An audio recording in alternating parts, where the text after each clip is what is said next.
Fox Sports welcomes you to the following presentation of the National Football League. What happened out there, I mean, it's not good ball. You know, I got scared by something. I can't explain it. I think it's a product of us not playing to our standard, and sometimes things like that happen. You know, this game's about winning, and we came up short. Obviously, very disappointing offensively. Yeah, there's frustration in this game. It's a frustrating game.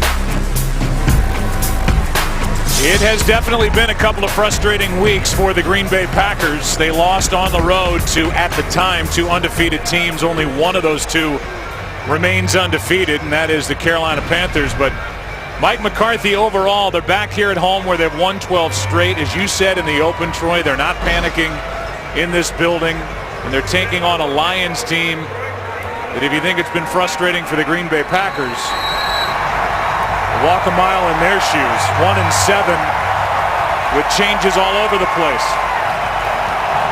Glad you're with us here today as Martin kicks it away, and Hyde will bring it out.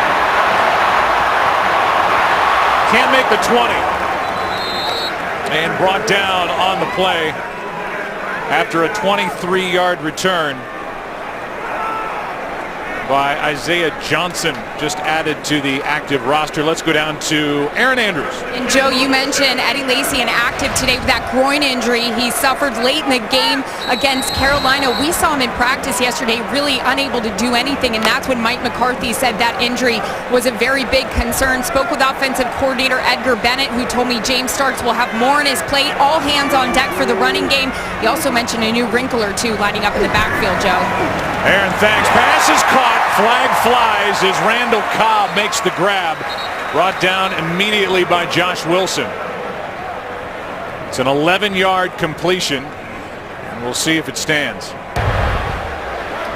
Holding. Defense. Number 30. That penalty is declined. Result of the play is a first down. So it's against Wilson, who had the coverage on Cobb.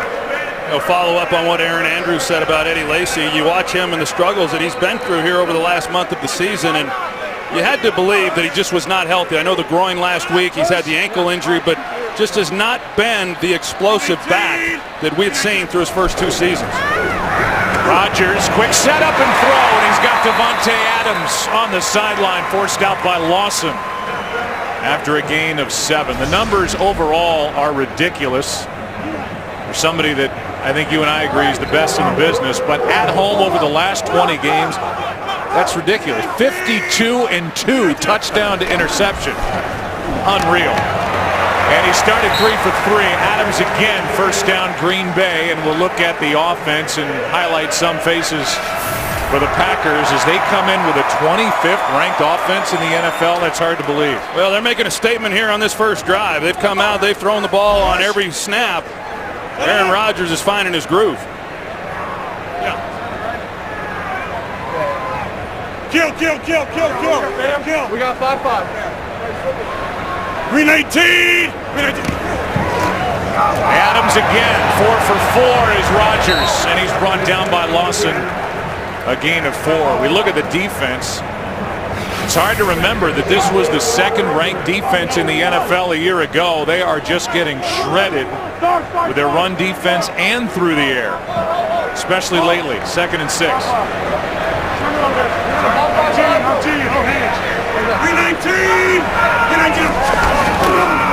Toss to Starks.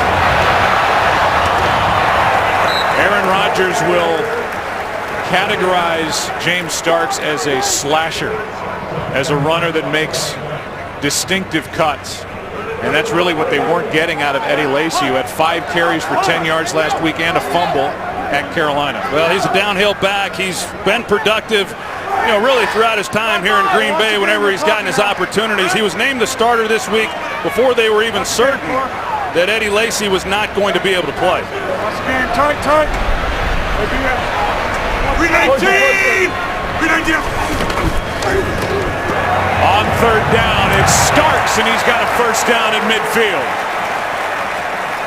This offensive line, which came into the season regarded as one of the best in the NFL,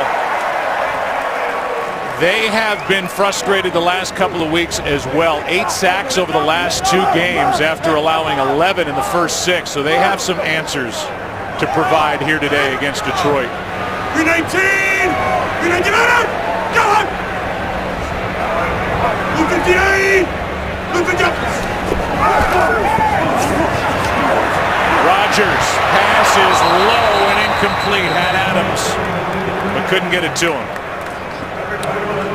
Boy, he had Davante Adams wide open. That was just a poor throw by Aaron Rodgers. He knows he missed one there. And you take a look at Matthew Stafford, a guy who he can relate to some of the pressures and some of the hits that Aaron Rodgers has taken over the last 2 weeks. He's been beat up pretty good himself.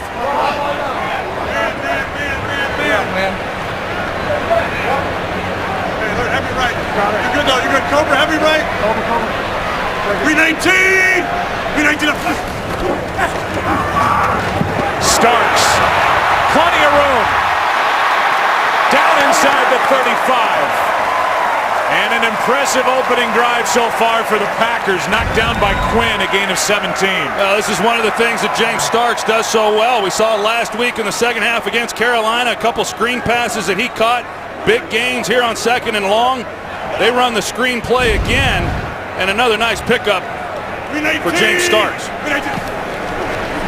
Adams slipped as he made a move. Troy, you and I were down on this field before the game started. And I have never seen the turf in better condition here at Lambeau Field. It's almost slow because it's so thick and lush right now. It's pretty nice, you know, here in the north this time of year. They haven't had a game here in 4 weeks. It's a mixture of natural grass along with a synthetic grass, and you're right. You don't see fields in this kind of condition no matter where you are in this league.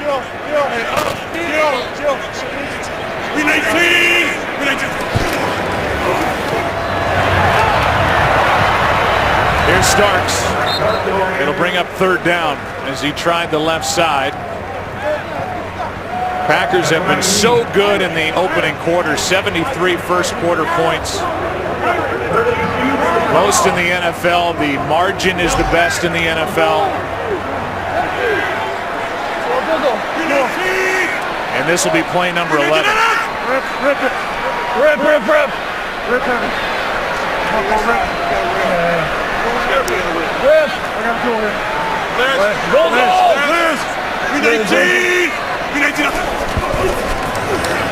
Rodgers toward the end zone and out of the reach of Davante Adams. It's 4th down.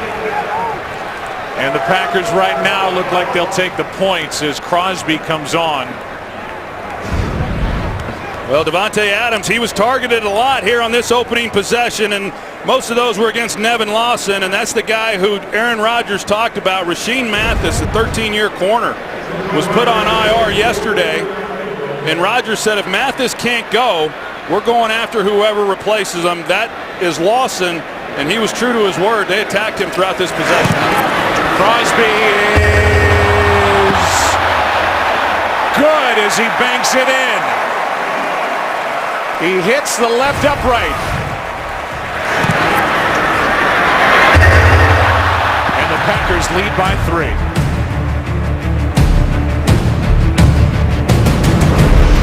This game is sponsored by Southwest. Transparency. No fares, nothing to hide.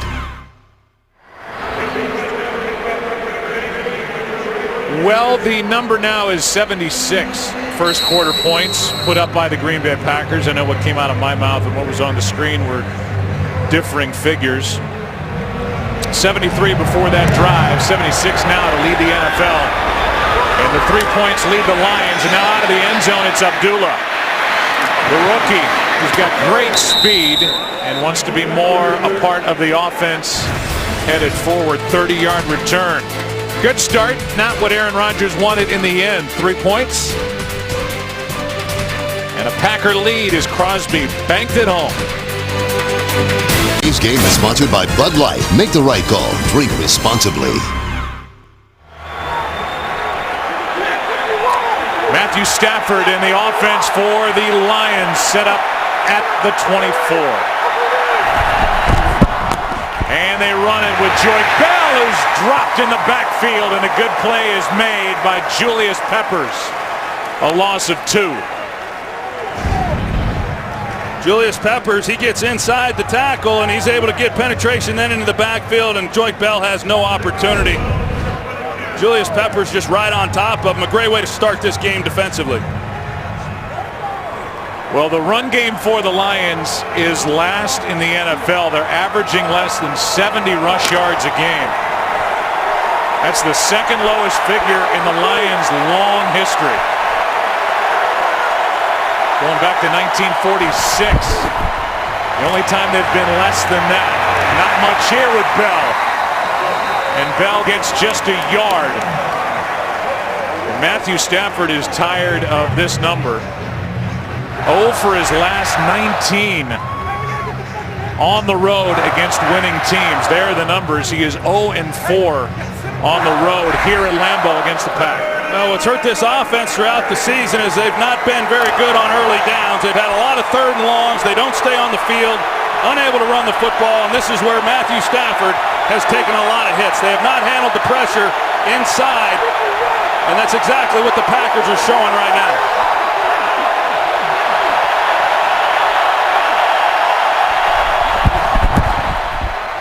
Pass is incomplete right off the face mask of Ebron.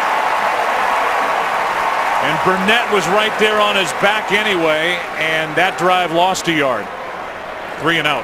Well, it's a Packers defense that comes into this game having given up yards on the ground, and Detroit, even though they've been terrible running the football this year, I guess they come out early and think that maybe they can get something going. Green Bay snuffs it out on the first 2 plays.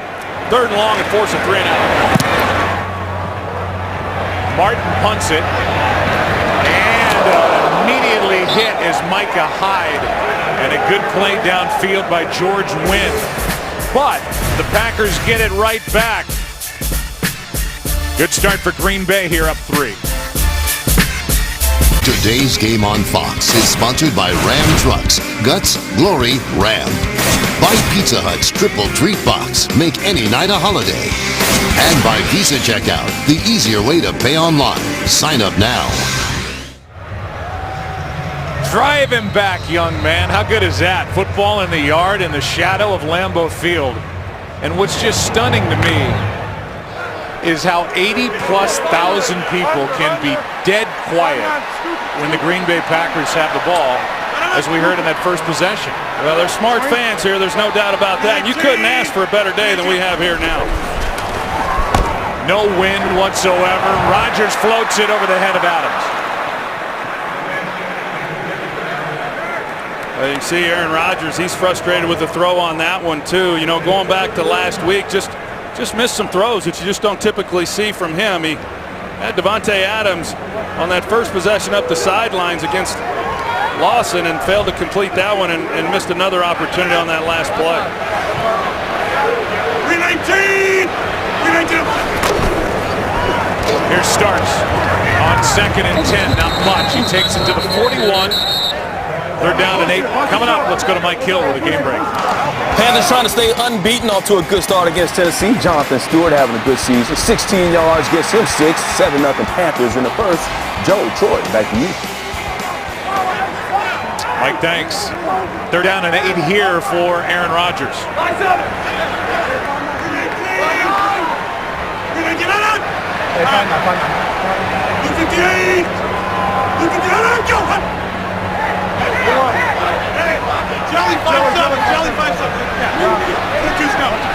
319! Rodgers to the sideline, incomplete. Barking out the protection was Aaron Rodgers. A blitz came from the Lions. Abradaris is the intended target, and it's 4th down. Yeah, you know, Aaron Rodgers talked about Abradaris and his contributions here today. We spoke about the fact that they wanted to get back to 3 wide receiver sets. That's predominantly all they've done here on the first 2 possessions, but they also wanted to incorporate some of their 4 wide receiver sets with Abradaris. He had his opportunity on that 3rd down play. Line drive punt. Gathered in by Tate, and he's wrestled out of bounds across the 25 by Jeff Janis. Lions have it, 2nd time in the game. First quarter, 3-0. Green Bay on top. been a struggle to say the least offensively for Jim Caldwell's Lions. First down at the 26.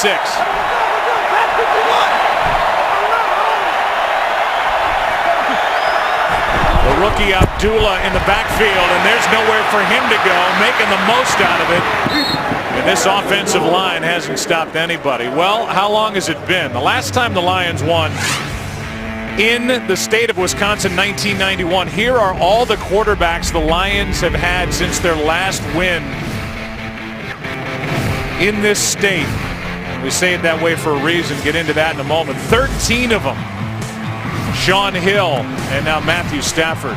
After Pete, Craig, Mitchell, Makowski, Farad, Batch, Harrington, Kitna, Garcia, Orlovsky, and Culpepper. Well, the Lions ought to remember all those names when they start thinking about whether or not Matthew Stafford should stick around. 2nd and 8. This is broken up, and that is well played by Matthews. He got his hand in front of Pettigrew. 3rd down and 8.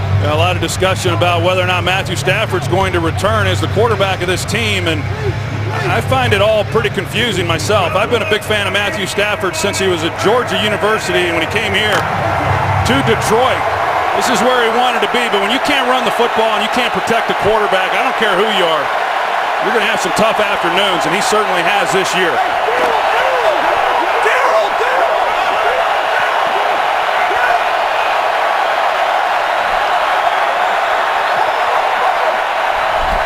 Just got it away. 3rd down and 8. Pass is batted down. Matthews was in the vicinity. It's 4th down and 8, and it's been 3 and out twice. Let's see if Matthews got it. No surprise. Yeah, you see Mike Daniels, he gets the pressure right over the rookie Laken Tomlinson and right back into Matthew Stafford's face to get the ball batted down, but there's just constant bodies in Stafford's face all season long when he's tried to throw the ball. Hyde can't do anything with it, and a good punt from Martin as it's tapped down near the 16, 17-yard line. Packers have the football 3rd time, up 3. Aerial coverage provided by Nationwide. And in case you're at home wondering, the Lions won the coin toss to start the day. They deferred. That's why the Packers started with it. Lions will get the ball to start the second half. Right now, 3-0, Green Bay on top.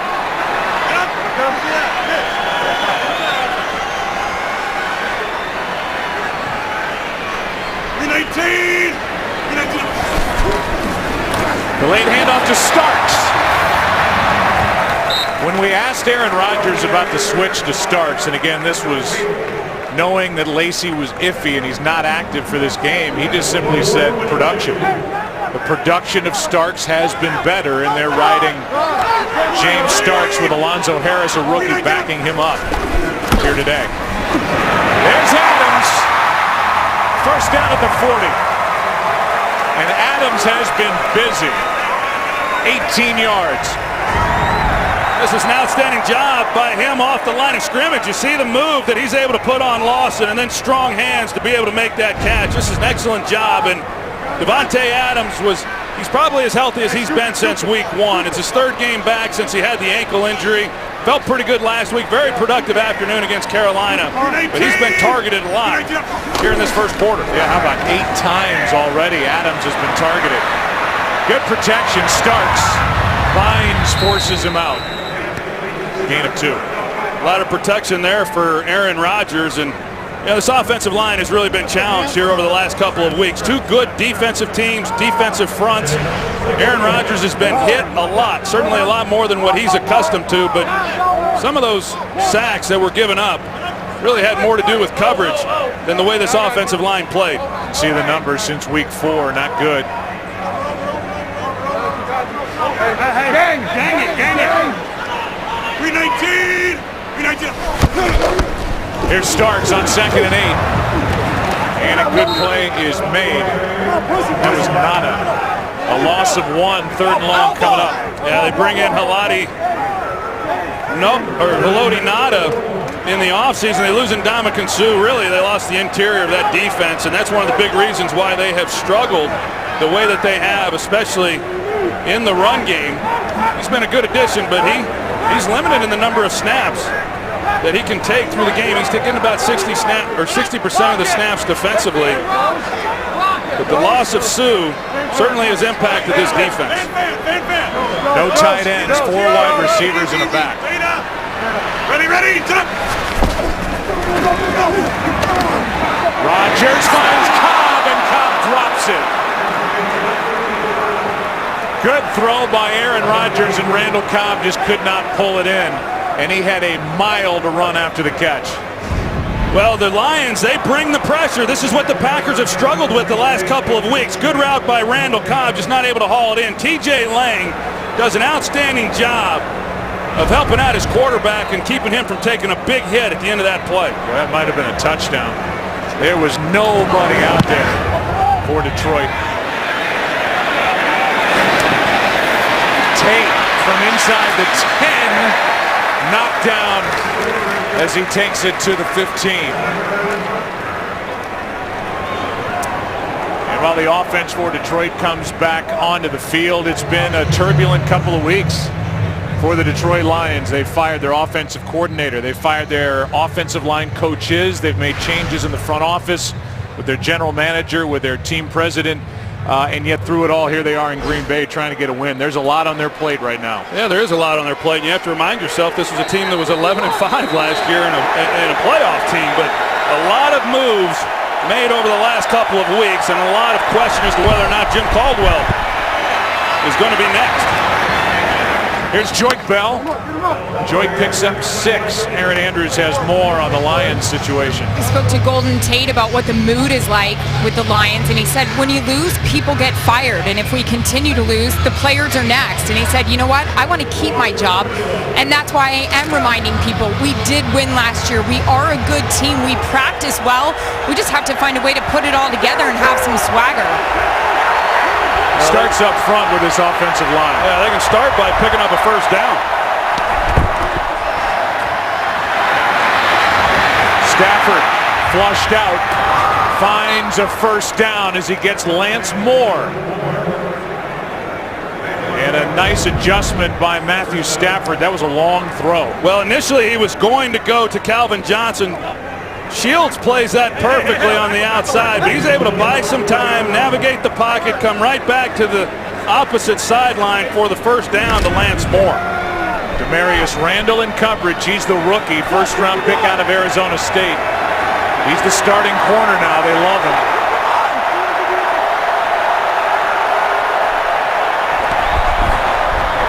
Hand off to Abdullah. Nothing. With that, here's Kurt with a game break. All right, looks like the Eagles may have their act together. They've won 3 of 4, and after Ryan Matthews' 1-yard score, are up 16-3 on the Dolphins, and there's still just under 5 minutes left in the first quarter. Joe, Troy, and Aaron. Kurt, thanks. The Eagles trying to get over the 500 mark. The Giants have their hands full later today with a home game against New England. Well, the Eagles have a stretch of games that most people, including myself, believe they can get on a run. 2nd and 10. Stafford, nowhere to go with it. You know, through it all, with all the frustration that Matthew Stafford has felt after being an 11-win team a year ago, it finally all came together. He's a guy that just does not complain. It's impressive. It is impressive. I mean, he's had every right to. When you talk about some of the instability of the organization, the way that he has gotten hit. I mean, I'm telling you, Joe, I've not seen a quarterback in the last 2 weeks get hit the way he has. I mean, some punishing blows. Yeah, he gets up and keeps on playing. Never complains. He's as tough as they come. I think they'd be crazy if they let him go. Blitz coming. Matthews gets free. Stafford had Joique Bell, but threw it out of his reach. Bell was in protection, then leaked out. Stafford had him and missed him. Well, he sure did. I mean, he's trying to deliver the football on target under duress. But had he have been able to get the ball to Joique Bell, there was a lot of space for him to run. That was schoolyard ball at its finest. Martin with his 3rd punt. Calvin Johnson has not been targeted so far, and Stafford has started 1 for 6. Good start for this Packer defense. Good punt. Hyde from the 15. Out of bounds to the 21. George Wynn downfield again. 54-yard punt by Martin. There's a new tradition in college basketball. You're not going to want to miss it. The Gavitt tip-off game. It's the Big East against the Big Ten. For 4 days of incredible action beginning Tuesday with Nebraska-Villanova at 8:30 Eastern only on FS1. It's Fida, our statistician, reminding me that Gene Steratore will be refereeing that game. So for all the Steratore fans out there, it's the Gavitt tip-off games Tuesday, Nebraska-Villanova at 8:30 Eastern. Didn't Sfida get his autograph one game? It's borderline an obsession. From the 21.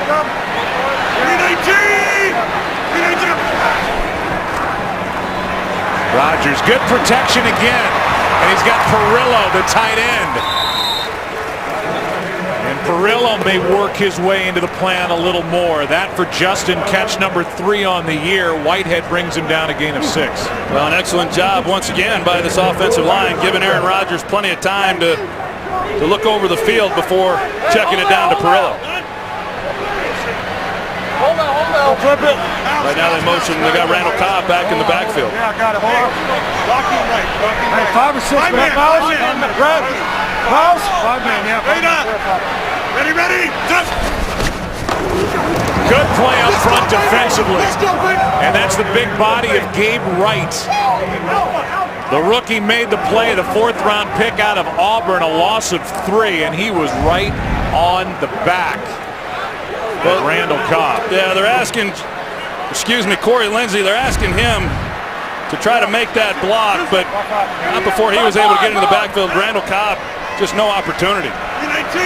Lions traded up to get Wright. Good play there. 3rd down and 7. Rodgers is tripped up and down he goes. And the play is made by Karan Reed, a loss of 2.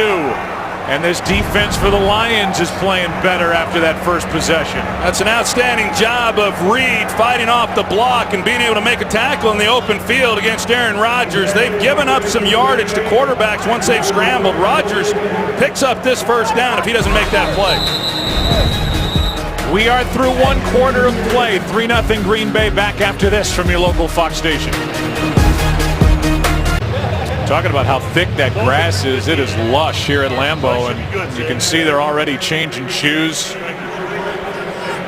The length of the cleats underneath those shoes as they have to adjust on the visiting sideline. Now 4th and 8, Mastay with a punt, his 3rd.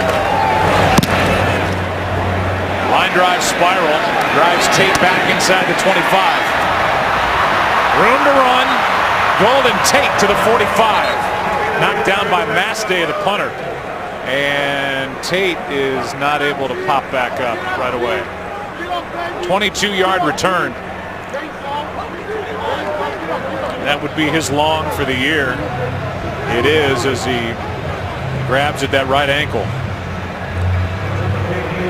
New offensive coordinator for Detroit is Jim Bob Cooter. And if you talk to Jim Caldwell, the head coach, he really thinks he's going to be a fantastic coordinator in this league. Well, sure does. In fact, he was a backup quarterback at the University of Tennessee when Matthew Stafford was at Georgia. Handoff is to Bell, running left. And this defense for Green Bay's really started fast. A gain of 3. Here's a look back at Jim Bob Cooter, walk-on quarterback at the University of Tennessee. Still laugh when I see that photo. It looks like a 1950 shot that they colorized. I mean, the guy's not that old. But no, I tell you, Matthew Stafford, I know, is excited about him calling the plays. They were more of a 2-back offense under Joe Lombardi, and for whatever reason, it just didn't really connect with him and Matthew Stafford, and they've gone more to the 1-back sets. that Matthew Stafford likes to run here in the last 2 weeks. Good news for Detroit. Tate was out there. Here's Bell. Joyce Bell runs into Julius Peppers, a gain of 5, third down and short coming up. Well, they finally get a little something going there in the run game to make this a manageable third down. Detroit has yet to convert one of these, but they've been staring at third and long on their previous 3 opportunities.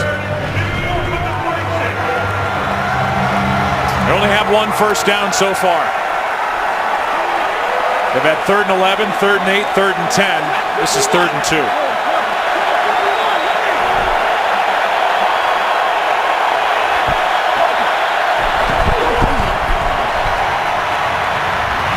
Looking for Calvin Johnson. It's not there.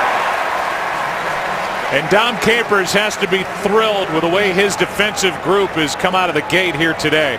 Yeah, they're trying to give Matthew Stafford some time, so they move the pocket, avoid any kind of pressure that Dom Capers may dial up. But Green Bay defensively, really plays it beautifully, trying to get the ball into Calvin Johnson. They're underneath the throw, and just no place for Matthew Stafford to throw it. That's an excellent job by this Packers defense. See how well Martin does, trying to get this down inside the 20 and staring straight into the sun. Hyde lets it go over his head, and it's tapped down inside the 10 at the 9. 39-yard punt. Been a frustrating start. Been a frustrating year for the Lions on offense as they trail by 3. This game on Fox is sponsored by the Ford F-150. Every other truck is history. Bio Tesla. Ask your doctor today. And by Microsoft Surface, the official tablet of the NFL. As we welcome you back to Lambeau Field, starting at their own 7 as they move the ball back during the timeout. The Green Bay Packers first down, up 3. Here's Starks. Boy, that is a linebacker filling a hole. That's Tulloch. No gain, and that's a big hit by Stephen Tulloch. Big time, and Aaron Rapowski, he's got an opportunity. He's got to decide who he's going to block. He turns Tulloch loose, and he fills the hole, and it's just a one-on-one drill with him and James Starks, and he wins that one. 2nd and 10. 18. Pass is a one-handed grab by Adams, who's showing what he can do. And that's a first down as it's good for 11. That's a big-time catch. I mean, he's had some nice releases off the line of scrimmage on these slant routes that we've seen him run now here in this first half. A ball that's out in front of him, and he's able to haul it in. And Nevin Lawson is getting a lot of balls thrown in his direction with Davante Adams. That's just a great job of concentration and being able to make a play on the ball. He's already been thrown to 9 times. Davante is now playing in his 3rd game back after dealing with an ankle injury. Looks healthy now.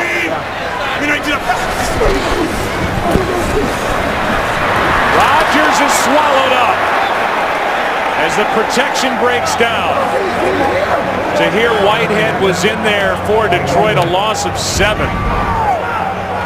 Well, it just all collapses on Aaron Rodgers as he's trying to step up in the pocket. You see all the bodies that are circling him, and the routes were intermediate in depth, and so he just couldn't turn the ball loose as quickly as he had wanted to with the pressure that he was under. That's a 2nd sack for Detroit, a loss of 7. And that was a big hit on Rodgers. Hand off to Starks. They're going to mark him down at the 20. 3rd down coming up. Let's go to Kurt Menefee with a game break. Well, the Packers saw a little of this last week. Cam Newton and the Panthers off to a hot start.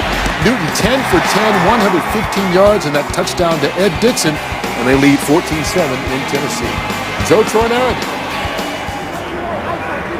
Troy, you a believer in the Carolina Panthers? I am. I think they're built well for the kind of play that they want. In terms of running the football, play great defense, and Cam Newton, he just makes plays when the opportunities present themselves. As we've seen, they're rolling right now. Rodgers out to his right looking for a block. He gets it from Starks, and he's got a first down. That was beautiful. Rodgers said block him, and James Starks took care of it. He does an outstanding job of finishing the play by picking up the first down. You see the coverage that Detroit is able to have against these receivers. Pretty good job down the field, not really giving him anywhere to go with the ball. And Rodgers, when you're in that man coverage, you got to account for the quarterback. Starks is able to make the key block that allows him to pick up that first down. Joe, what we've seen the last 2 weeks from Denver and then Carolina is man coverage, and Detroit, they're using a lot of that here this afternoon themselves. Good block by Starks on Abdul Quddus. Lawson is down. They look at him. We'll take a break. As we went to break, Nevin Lawson popped up, walked off under his own power. As we've said, Rashean Mathis was put on IR. 35-year-old, 13-year pro corner. When they lost him, they lost some size out on the edge. 6'1", 195 is Mathis. They miss him on a day like this. Concussion issues for Mathis. On first down, Rodgers with a pass complete to Cobb, but nothing.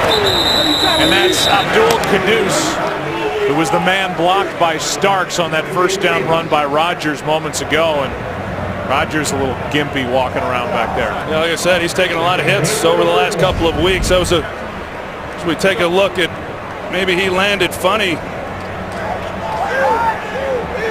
Hard to tell, but he's grabbing for it. There's no question on the inside of his foot. But that was a big first down for the Packers.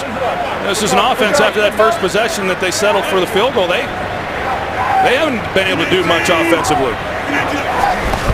Cobb starts in the backfield, and out of the backfield it's Cobb. We'll bring up third and short as Randall Cobb gets 6. Tulloch on the stop. Well, he draws a lot of attention when he's in the backfield. The great thing about putting him back there is you can't get the jams on him then. He makes it very difficult to try to cover him, but the Lions, they draw 2 people to him and make the tackle as soon as he makes the catch. Third and 2. 19.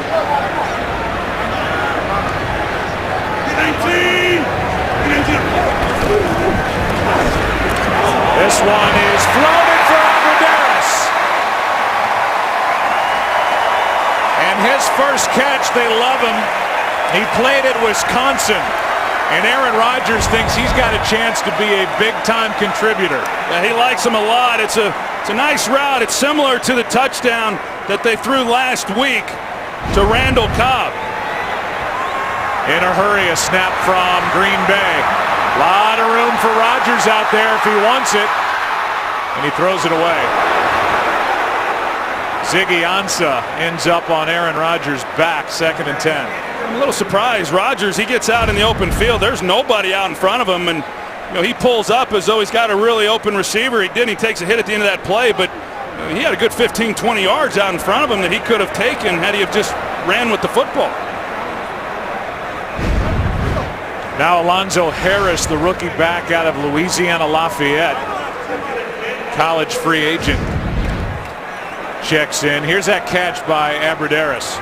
Yeah, he runs the wheel route. He's up the sideline, and he's got a little size to him, and Rodgers throws it up. He makes a nice play on the ball. 2nd and 10. Trying to set up a screen. It is flipped and incomplete for Alonzo Harris.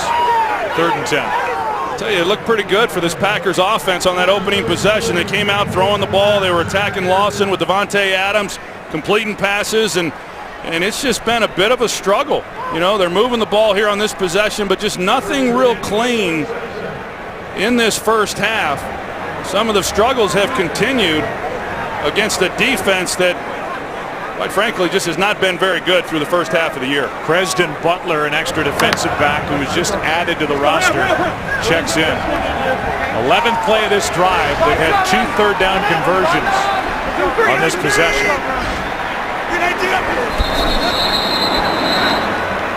Timeout taken by Rodgers. Before the foul, first charge timeout, Green Bay. Play clock was at 1. We'll take a break. When we come back, 3rd down and 10 for Aaron Rodgers and the Packers offense. Today's game is sponsored by Kay Jewelers. Every kiss begins with K.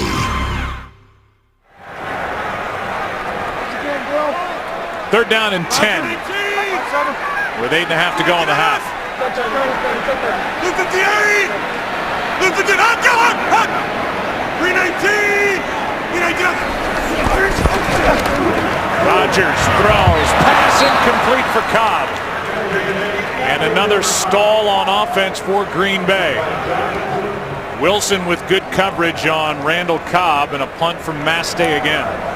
Well, Terrell Austin, the defensive coordinator for the Lions, does an excellent job. He's not a coach that really likes to bring much pressure, but that time instead of a 4-man rush, they bring a 5-man rush. They get a guy free in Rodgers' face. He's got to turn the ball loose and forces a punt. Good job defensively. End-over-end punt with Lance Moore staying away, and that's well played. Tapped down by Quentin Rollins inside the 5. They'll mark it at the 3. And that's good work by Mastay and Rollins. Yeah, outstanding job of the punt, but Rollins gets down the field, and he's able to turn around and locate it and then catch it. An excellent job by him of working to get down in position where he can make that play and down it inside the 5-yard line. The Lions offensively, 4 possessions, 4 punts, 1 first down. They've run 14 plays for 25 yards, and they start this drive at the 3.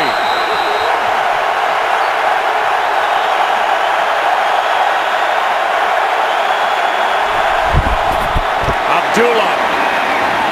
Clinton Dix with help on the stop, a gain of 3. Tomorrow, we've got cops on the edge, evil alliances, and an army of assassins. It's Gotham: Rise of the Villains. All new tomorrow right here on Fox. They have added to the stadium right above where the Lions are snapping the ball. The back end of that end zone, 2nd down and 7, where it is loud.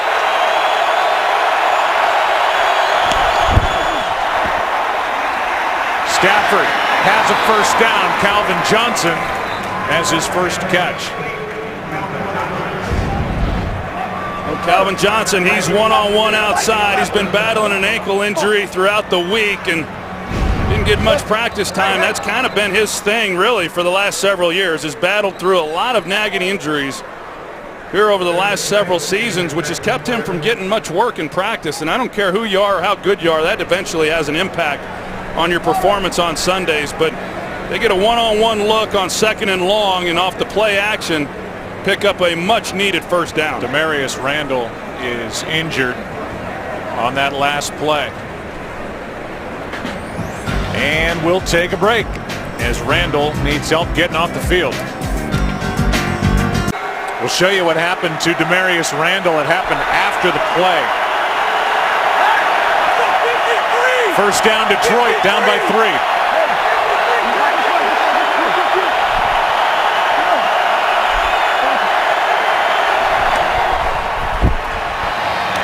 Out of the backfield, Abdullah.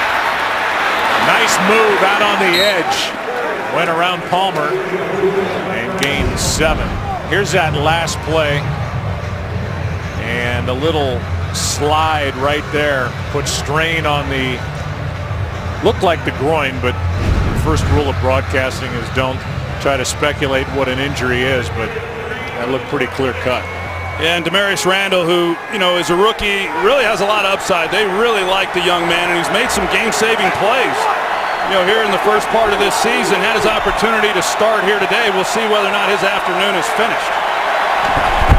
Theo Riddick in the backfield now. They fake it to him. Stafford avoids trouble and finds Riddick for the first down. Some of the things Stafford can do on display right there as he ducked the rush and found Theo Riddick for a first down. He's getting pretty good at this. Yeah, I mean, he's got a free rusher right in his face, and he's able to get away from him somehow and then find his outlet underneath. Turn what should have been a sack into a positive play. Lions now with more yards and first downs on this drive than their first 4.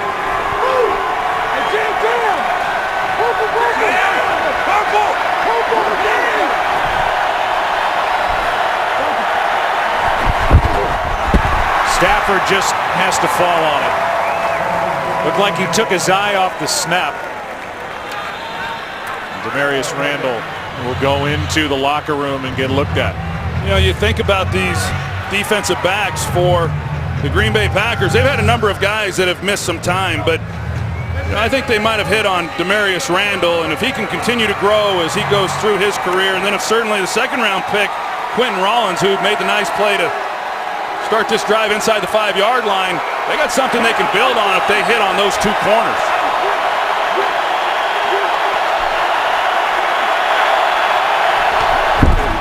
Second down and 14. Screen, Bell. And Bell is ridden out by Casey Hayward. Gain of 9. Third down coming up. Here's Mike Hill with a game break. You got a low-scoring game there. I got a wild one going on between the Saints and the Skins. It's Kirk Cousins finding Matt Jones, and Matt Jones is going to do the rest. Weaving his way through the defense, 78 yards for the score. Kirk Cousins already with 3 touchdown passes on the day. 21-14 Skins. Joe Troy, you like that? Yeah, the Saints, they're used to playing those shootouts. Took 50 to take down the Giants a couple weeks ago. Third down and 5.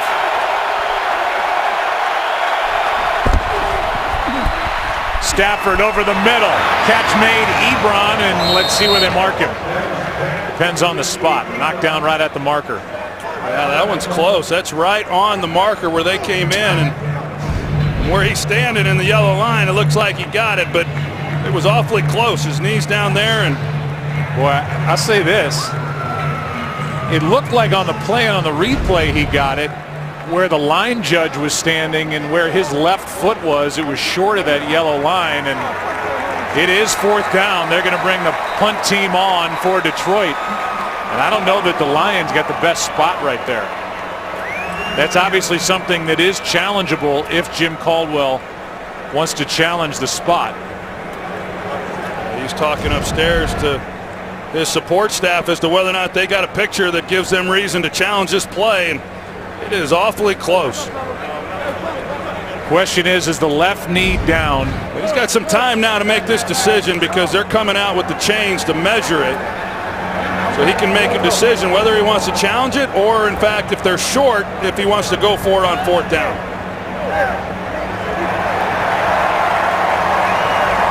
Well, they are 1-7. They already have the punt team out there, and now they're going to switch back and bring the offense back out there. The question on that replay is the left knee down before Ebron reaches and looked like he got the line to gain. This crowd will be into it on 4th and inches. Well, the struggles that they've had running the football, Joe, I would expect to see Matthew Stafford on the quarterback sneak. I can't imagine coming back and handing it off and having that much yardage to gain just to get it back to the line of scrimmage with the problems that they've had rushing the ball. By the way, the play clock right now is going to be reset. It's down under 10, they reset it. Here we go.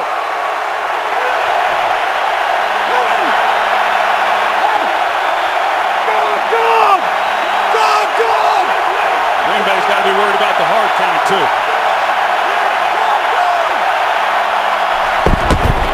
Stafford plows forward. If he got a foot, it should be enough for a first down. And that same line judge with his left foot right on the line. Well, he got a little help from his fullback. It looked initially like Green Bay had stopped him short of the line to gain, and Michael Burton, the rookie, he got in there and gave him a little nudge, and I think it might have been enough to pick this one up. Stafford thinks so. 12! No signal yet, and we're going to get another measurement, I think. We are. So you get in there as a quarterback, and you know you've only got a foot that you've got to pick up or whatever it might be, and you see all those bodies down in the trenches, and you just wonder how you're ever going to pick up that foot. I know that was a play high on your list. Yeah, we didn't even have it in our offense for the first 7 years. I was okay with that. It looked to me like they picked this up, though, Joe. Looks like they did, according to the line, and they did. First down, Detroit.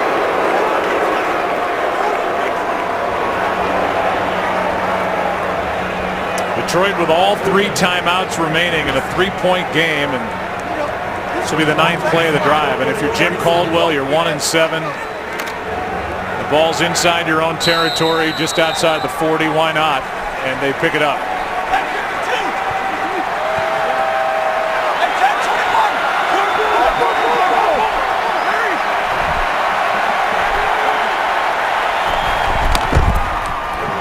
Abdullah.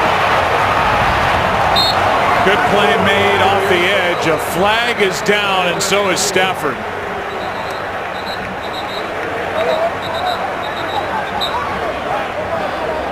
That's where they threw the flag, where Stafford got hit and dropped. Well, they run the fake reverse behind it, and Stafford's carrying out a fake, and he got blown up pretty good. Personal foul, roughing the passer. Number 95 on the defense. Contact to the helmet area of the quarterback. 15-yard penalty, automatic first down. That's an interesting call, because if he's carrying out a fake and he's acting as if he could possess the ball and be a runner, then he's treated as a runner, and you can tell that with that action in the backfield that he could have potentially have had the ball, and here they come and they take the hit on him, and it's a big-time hit. It clearly is helmet to helmet, but I'm not certain that should have been called, Joe. Well, it's only the second flag thrown all game. There's one for a defensive hold against Detroit on the first play from scrimmage. It was declined, so pretty clean game so far. Penalty takes it inside Green Bay territory. Abdullah. Clinton Dix brings him down to the 40. And just as you say, a clean game, here's another flag. Holding, offense, number 87, 10-yard penalty, first down. It's against the tight end Pettigrew. Right there in the face of John Hussey as he made the call to the crowd. Demarius Randall has come back onto the field and is in there, despite what they were saying was indeed a groin injury suffered earlier in this drive. Well, they get backed up now with the holding penalty on Pettigrew. Nevertheless, this is a nice drive, one that started on their own 3-yard line. But you know, one of the things that has hurt the Detroit Lions, a lot of things have hurt this team, but they've just not been able to create any big plays. And as we've seen this drive, it's hard to move the football when you're not getting big chunks. 2-minute warning at Lambeau Field. Get apps, videos, and more at itunes.com/NFL. After a personal foul against Dayton Jones, a holding call against the Lions to bring up 1st and 20 as they trail by 3. 2 minutes left. Delayed handoff, Riddick, nothing. Casey Hayward down to make the play, a loss of 1. Yeah, really an outstanding call by Dom Capers. He is able to play this draw very well. As you said, they bring Casey Hayward off the slot. Mike Daniels, who's really having himself an outstanding season, he gets pressure once again into the backfield just for no gain. Timeout taken by Green Bay. They have 1 left. What's coming up at halftime, Kurt? Coming up at halftime, Johnny Football gets another start for the Browns in Pittsburgh. The Eagles host the Dolphins and hope to keep pace in the NFC East. We've got all that and a lot more, so stick around. How's that, TB? No, that's not good. America wants more than me. You should know that by now, Mark. They've used every nook and cranny of the studio promoting the Visa halftime. That's coming up shortly, 1:52 to go in the half. More TB. Love it. 2nd and 21.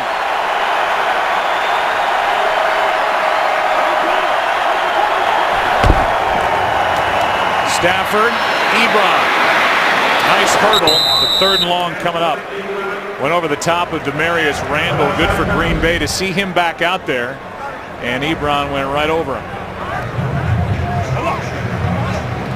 Eric Ebron, the first-round pick from last year, you know, really showing some improvement from where he was last year, and a guy who has some big play ability. I tell you, if he can continue to mature and become the player that they expected when they picked him up, sure help this offense. 3rd down and 13.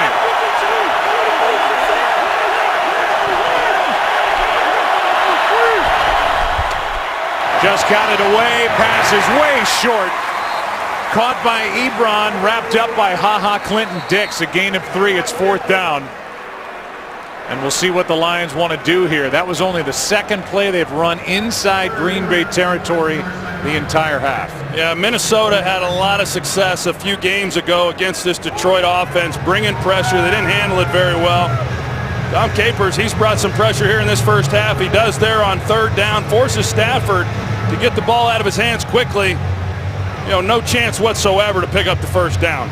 Detroit now 0 for 6 on 3rd down, and we'll see if Green Bay can finish the half the way they started it by moving the ball. We expected them to pick up where they left off in the second half against Carolina on the road, where they spread the defense out and started to rack up yards and points, but that hasn't happened so far. No, it hasn't, and I'm sure that the frustration continues, even with a 3-point lead. I think they expected a lot more than what they've shown here in this first half. This one is checking up inside the 5. Good job by Corey Fuller downfield, and with no timeouts, the drive will start at the 5 for the Packers up 3.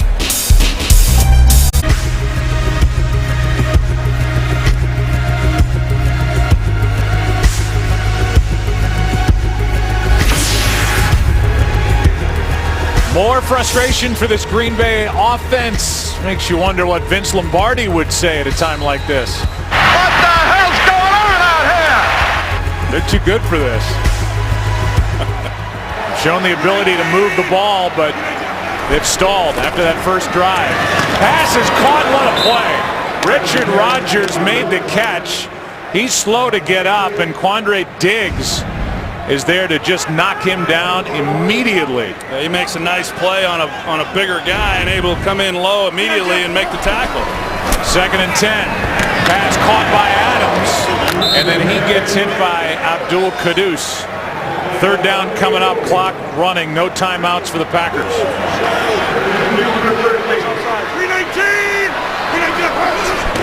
3rd down and 2, and Starks won't get it. And now Detroit's got to take a timeout.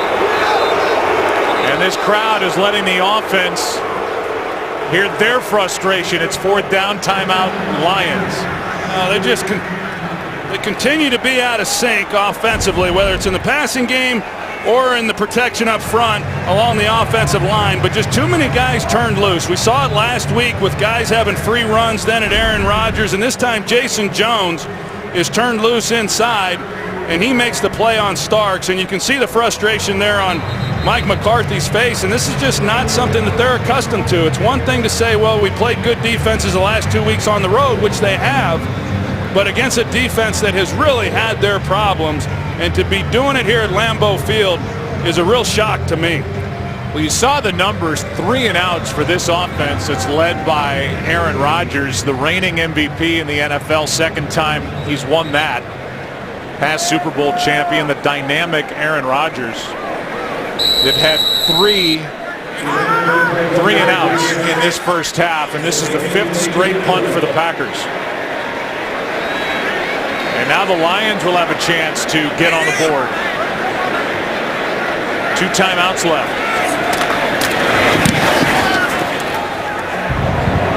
Waiting for it is Tate, fair catch. Good field position for the Lions at their own 47. There's been changes on the sideline, first with the way the plays come in, who's actually calling the plays. They brought Alex Van Pelt down from up above. Right. But it really hasn't changed yet. No, and Tom Clements is the one calling the plays. First year to do that. I thought Mike McCarthy, I've said it many times, one of the more underrated play callers in this league. You just wonder how much longer he's going to accept this kind of play before he retakes the play calling duties, because I can't remember a stretch of them looking like this with Mike McCarthy as the play caller. Stafford now with room, and he's got Calvin Johnson. They will wind the clock. 35 and counting left, and a timeout taken by Detroit, their 2nd. And they're right now on the edge of field goal range as it is. Calvin Johnson got loose finally.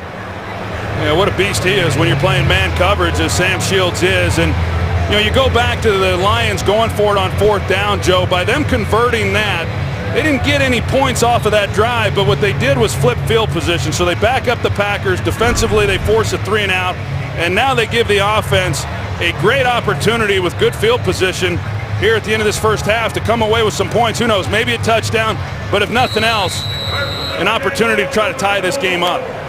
That 19-yarder to Johnson, the longest play of the game for either team. First down, Detroit.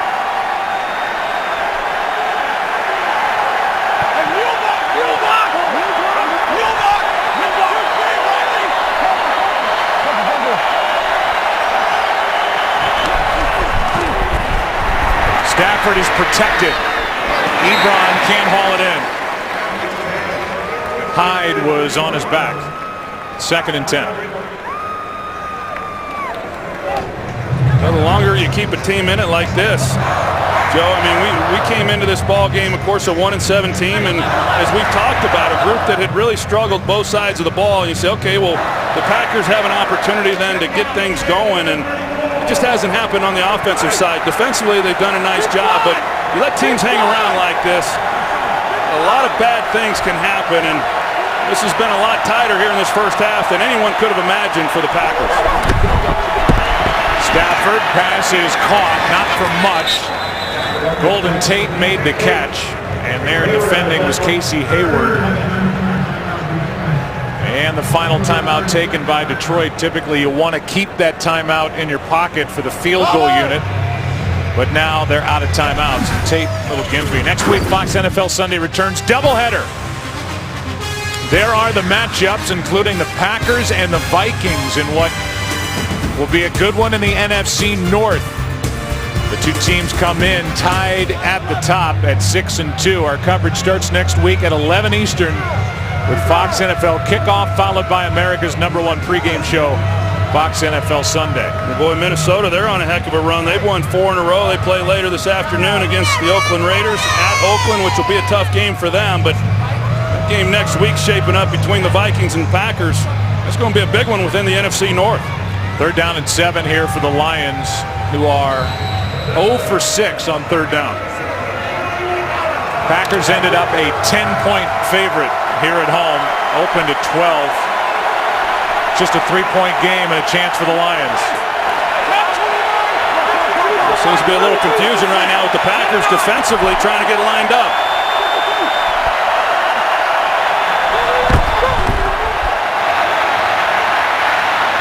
To the end zone for Johnson, out of the reach of everybody. It's 4th down, and still without a 3rd down conversion are the Lions. Prater will try and tie it, a 49-yarder coming. Well, they turned Golden Tate loose. You see Demarius Randall, he lets him go to the flat. He tries to then cover deeper, and had Matthew Stafford have been able to locate Tate, he catches that ball, picks up the 1st down, and then some. Prater 8 for 8. 49-yard try here. His season-long 52.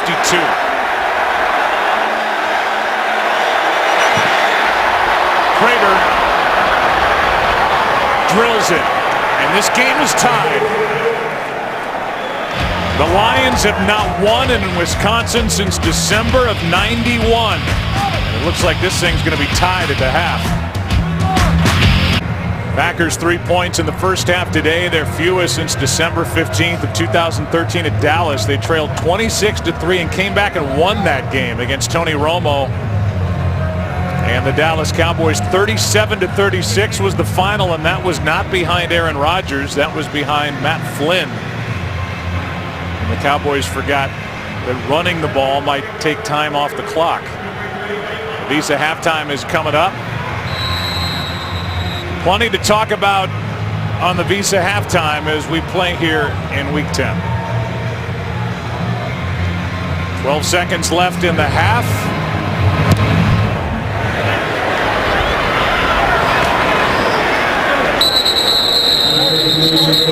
And without any timeouts left, this will be kneel down and a tie game at the half.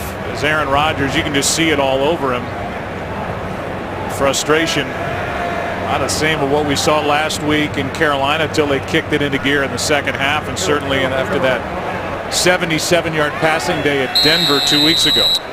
We were at their facility yesterday when we visited with Mike McCarthy and Aaron Rodgers, and you certainly didn't sense there was any panic, within the building. A lot of confidence between those two men, really the leaders of this team, and yet nothing has really changed. They just had a tough time, and that happens in offensive football, but this has been a long stretch for them. They're just not playing with the consistency that we're accustomed to.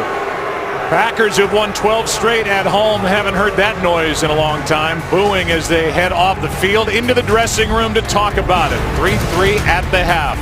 Kurt Menefee in Los Angeles. The Visa halftime starts right now. Today's excitement brought to you by Nissan.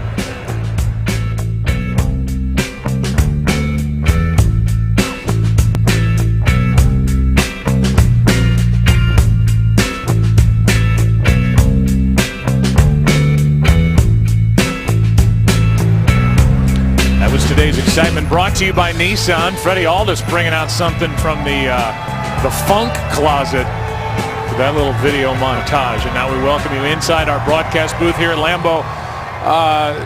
You just said something to me before we popped up on everybody's TV, and that is, let's keep an eye on Mike McCarthy. You wonder if this continues the way it's gone, if maybe he doesn't take the play calling back. Yeah, I mean, there's a part of me that doesn't think he will, because he's not one who's quick to react, but this has been going on now for a few games, and it's just surprising against the Lions defense that has really struggled. I know from experience that offensively you get into some of these ruts, even the best of teams do offensively, to where the timing's not there, you're not seeing the field cleanly. I don't think Aaron Rodgers is seeing things quite as clean as he usually does, going back to last week's game, and then here in this first half has missed some guys that he's had opportunities to get the ball to. But we'll see whether or not this Green Bay defense can continue to do what they're doing and get the ball back to their offense with a short field. Obviously, Detroit getting the ball here to start this half. Abdullah will bring it out. And he's got room. Ameer Abdullah. He's into Green Bay territory. Inside the 15 to the end zone. A reach. And he is just short of a touchdown by half a yard. Micah Hyde saved it, but the return is 104 yards. And Ameer Abdullah's got Mike McCarthy shaking his head. Well, Kyle Van Noy, he comes in and makes a big block that helps spring Ameer Abdullah up the middle of that kick return. Does an outstanding job of hitting it. And what a start here to start this second half for this Detroit Lion team. 104 yards on the return and no touchdown.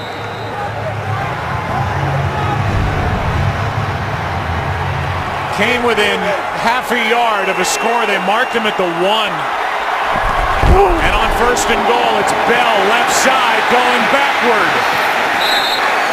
First guy there was Peppers. Neal was there as well. And this is a Detroit offense that does not have a rushing touchdown since week 3. Back to the return. Yeah, another look at that return, just right up the gut. Just an outstanding job leading the convoy of blockers. Abdullah gets in behind him. A saving touchdown tackle right there by Micah Hyde. And on first down, Peppers gets the pressure in the backfield for a minus yardage on the running play. They drafted Abdullah to be the home run hitter. He just hit one off the top of the wall. Second and goal. Timeout taken by Detroit. It's the first time in this game that either team's been inside the red zone. So not only did we have a first half with no touchdowns, neither team got inside the 20 of their opponent until that 104-yarder from Ameer Abdullah. And it'll be second down and goal. Only 2 rushing touchdowns all year for Detroit, and as I said, none since week 3 at Denver. Hey, listen up, listen up. Well, they're barely averaging over a yard a carry, so it's hard to imagine they're going to punch it in here on the ground. They're going to have to go into the air. I look for Calvin Johnson with his size. He's at the top of the screen. With Abdullah behind him and now in motion.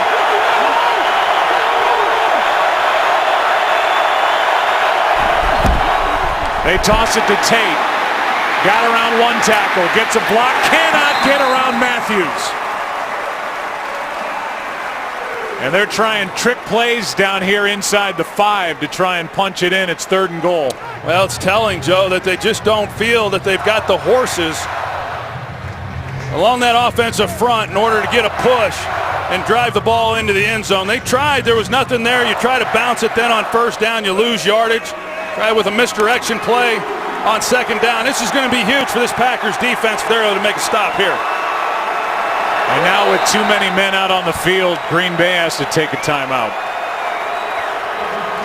It'll be 3rd down and goal. That was the longest kick return in Lions history without scoring a touchdown. 104 yards. And the hustle of Micah Hyde has presented Green Bay here with this opportunity where if they can make a stop on 3rd and goal, that's a major win for the Packers if they give up only 3. Yeah, that play, we'll keep an eye on what that play means as we move through the remainder of this 2nd half with Micah Hyde making a key tackle here on the 1-yard line.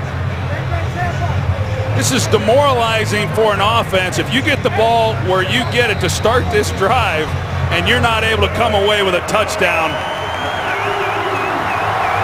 it doesn't get any more demoralizing than that for an offense. See what happens here on 3rd and goal.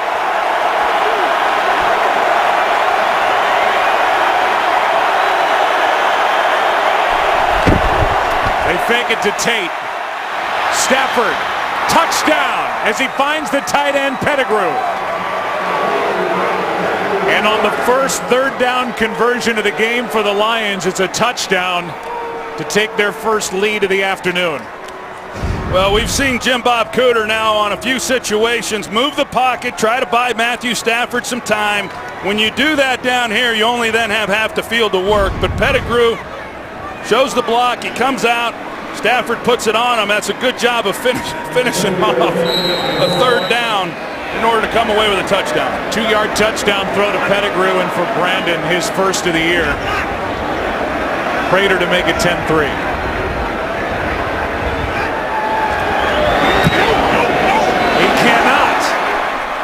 That's a big miss. And the 2nd of the year for Matt Prater.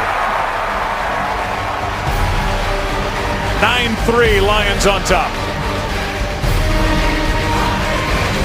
Today's game is sponsored by Southwest. Transparency, low fares, nothing to hide. By Burger King, introducing new Buffalo chicken fries, a better way to Buffalo. By Miller Lite, back in its original bottle, but not for long. It's Miller time. And by the all-new LG V10, capture the in-between moments. The great run with Vince Lombardi here with the Packers was finished in 1967. And from that point on until Ron Wolf took over here in 1991, the Packers had just a handful of winning seasons. Ron Wolf just turned this franchise around. He inherited Leroy Butler and Sterling Sharp, but not much more than that. The signing of Reggie White, maybe one of the best trades in the history of the league by getting Brett Favre, and now a Hall of Famer. Back to the touchdown to Pettigrew. You see the job that Pettigrew does initially. He's engaged in Julius Peppers, and Matthew Stafford able to find him underneath, delivers a good ball. And as I said, that would have been awfully demoralizing for this Lions team had they not been able to score. That kickoff return, Joe, almost was for more yards than the Lions had in the entire first half offensively. But obviously a great way to start this 2nd half. Missed field, or the missed extra point, clearly could come back to haunt them.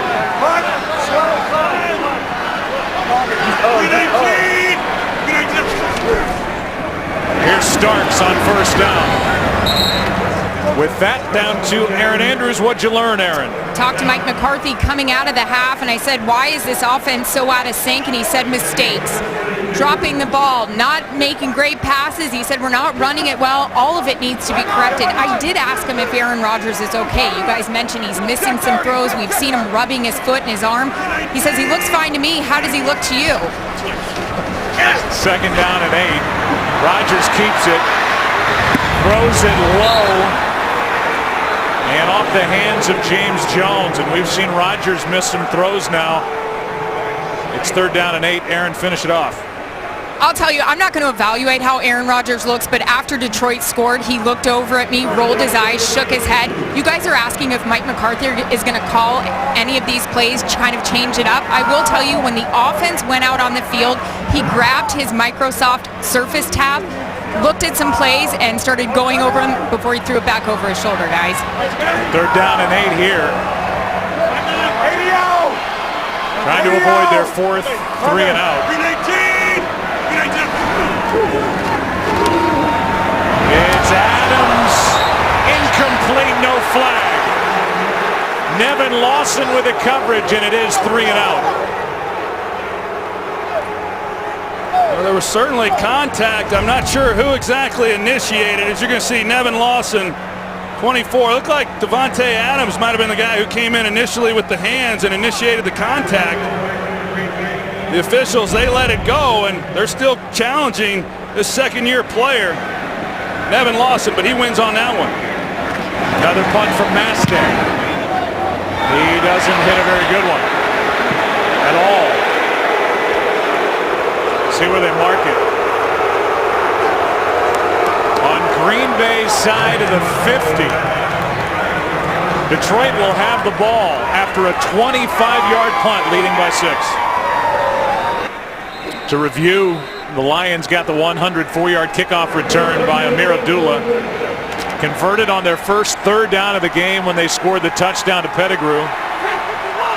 And then Matt Prater missed the extra point. 9-3 game. Second missed extra point by Prater. Here's Bell. There's just nowhere to run. Look at all those green jerseys out there. Palmer was in there, but he wasn't alone. Mike Neal as well. There'd been 31 missed extra points coming into the day.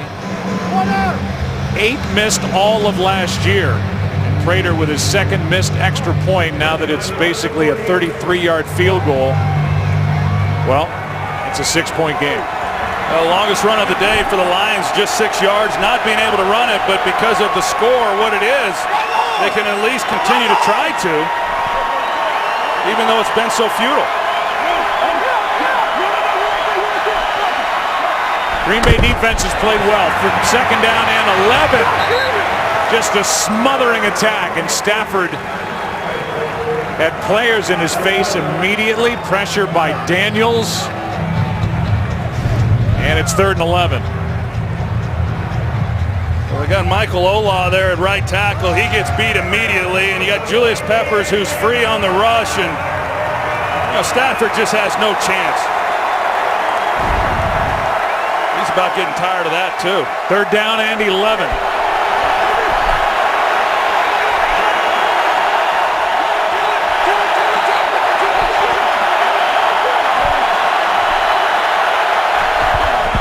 Blitz. Pass is caught. And well short of the first down is Golden Tate. And this defense, this is the best this defense has looked in a while for the Green Bay Packers. That is a bright spot so far today. Well, it really is. I mean, they have completely shut down the running game for the Detroit Lions, and as a result, Jim Bob Cooter, the offensive coordinator, when you're constantly trying to get the ball out of the quarterback's hands to keep from getting hit and giving up sacks, you can't convert 3rd and longs. You have to throw those kinds of passes like we just saw, and the Packers just shut it down. The Green Bay Packers have gone back-to-back weeks without a sack defensively. They don't have one today, but plenty of pressure. Rodgers back to work, down 6. Today's game is sponsored by Nissan. Innovation that excites. You take out the one-play kneel down before the half. The Packers have 6 straight punts, including 4 3 and outs. It's time for them to get it going again. Rodgers keeps it. And now he misses Kuhn. They are so out of sync. Everything is just off. 2nd and 10. Well, the fans were letting them know about it too. They wanted to try to take a shot down the middle to Davante Adams, but played very well by Detroit. Safety stays deep and just unable to stay ahead of the chains. This Detroit defense has allowed the opponent to complete at 73%. Talking about the quarterback, that's the highest for any defense all time. Rodgers 1 for 2 on this drive, and Adams is going to be marked out of bounds short of a first down. This time Darius Slay was in coverage. He slips as Davante Adams was coming out of the break. That's what created the separation fight. I'd like to see the mark of that ball again. See where Adams went out and where they marked it.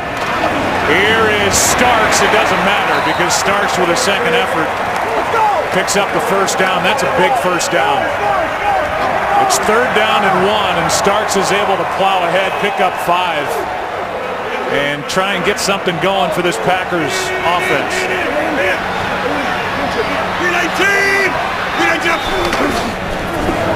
Back to Starks. Tripped up, gain of a yard. That was a big 3rd down conversion for this Packers team as frustration continues to mount. James Starks, he just was not going to be denied on 3rd down. He even ran over his own offensive lineman. TJ Lang gets tripped at the end of this play, and that should have been called on Jason Jones for tripping. They missed it. This one spins Starks around. Good move out on the edge. Tulloch on the tackle. 3rd down coming up, and you can see Starks is mad getting up because of this trip by Jones, 91. And right now, left tackle David Bakhtiari, he's hurt on this play. He's trying to regroup and gather himself before this next snap. 3rd down and 5.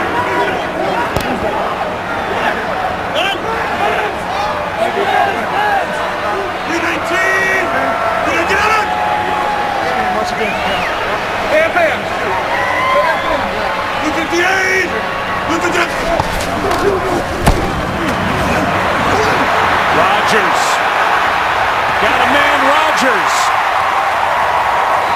To the 45. 21 to Richard Rodgers. And a first down for the Packers. Well, Rodgers starts to the left of the formation, and he continues to work across. He becomes the guy as he works into Aaron Rodgers' vision, and they find him for the first down.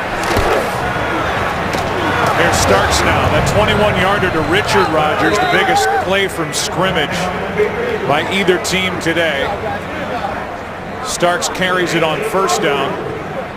Brought down by Abdul Quddus. 2nd and 8. I tell you, this Detroit defense, they've been tough. They haven't given up much, and they're getting pressure on Aaron, and they're stopping the run game. They've been solid. Pass incomplete. No flag is thrown. Davante Adams, the target, with Nevin Lawson tested again.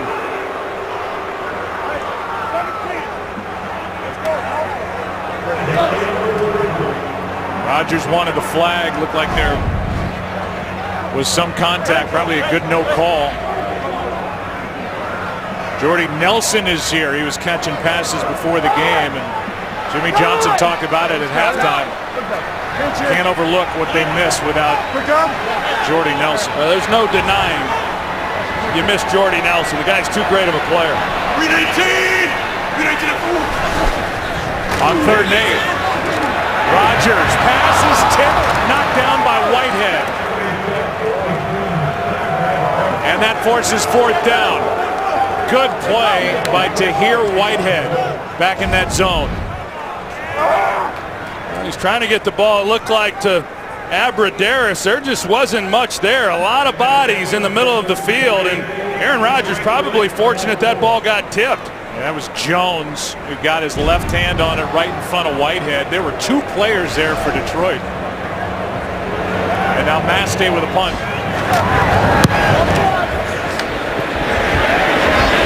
Moore lets it go over his head. It checks up again. And the Lions will have it as they lead by 6. Here at Lambeau. Checking the right leg of David Bakhtiari on the sideline for Green Bay while the Lions offense is back on the field. Michael Ola is taken over at right tackle for Adrian Waddle. Not an injury issue, we're told. They just made the switch. in there the last time the Lions had it. Pass over the middle, caught wide open is Lance Moore. Good for 15 yards and a first down for the first play of this drive. Well, it's kind of nice when you get a little protection in the pocket. Matthew Stafford, he was able to step up, and Lance Moore against that zone coverage is able to find the hole in the middle of the field, and Stafford finds him. Former offensive coordinator Joe Lombardi was with Lance Moore in New Orleans.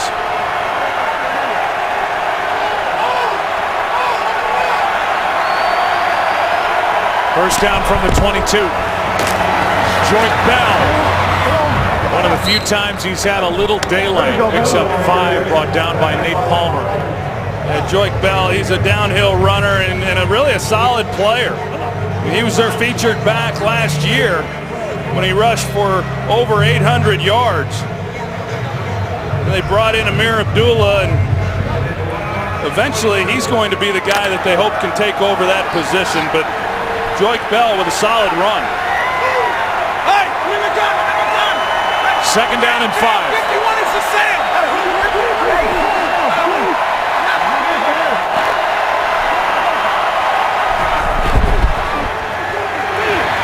Stafford protected again, and this time it's dropped by Ebron. Eric Ebron was a first-round pick last year, had only 25 catches, 1 touchdown, and this is a ball that's got to be caught. Yeah, you got to catch that for an offense that has really had their struggles as well, and starting to get a little bit of a rhythm going. You know, they complete the pass to Lance Moore, they get a nice run there from Joyke Bell, and they're rolling, and then you drop a ball that would have given them a first down. Third drop of the day for the Lions, third down and 5.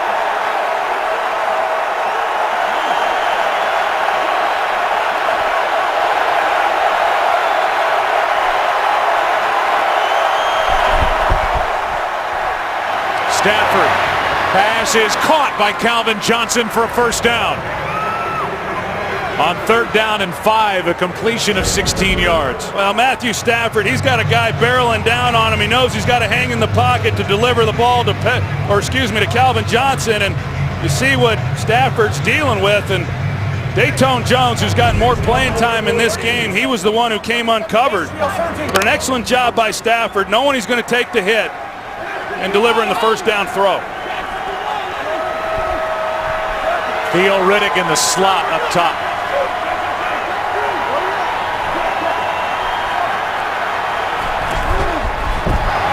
Here's Bell. Got a yard. Nate Palmer, who's been under fire for the job he's done at inside linebacker. The Packers really lost a good one when Sam Barrington, their inside linebacker, was injured at Chicago week 1 with a foot injury on IR, and they have not been able really to fill that hole. You look at what Detroit's done here. It's a little bit like that drive that started on their own 3 in the first half. They're able to get it off the goal line. This one started on the 7, so if nothing else, they flip field position by moving the football the way that they have.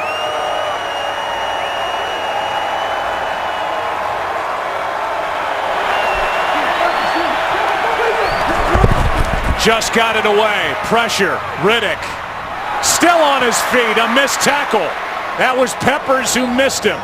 And Theo Riddick picks up 11, maybe 12, and another first down. Well, I really like Theo Riddick and the things that he's able to do out of the backfield as a receiver. He's a pretty dynamic guy, and they catch the Packers, who try to bring in some pressure. Julius Peppers, it looked like he was the one dropping underneath, and gave Riddick an opportunity to make a play. Former wide receiver at Notre Dame was Riddick.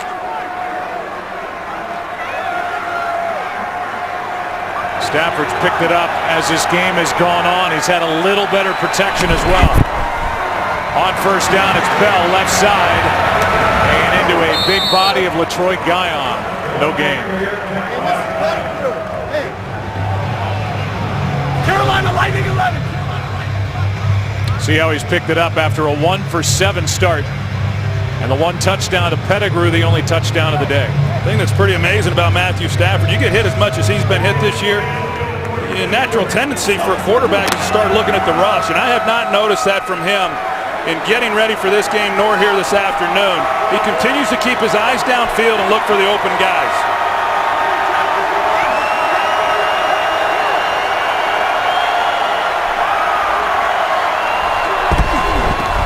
Delayed handoff, Abdullah.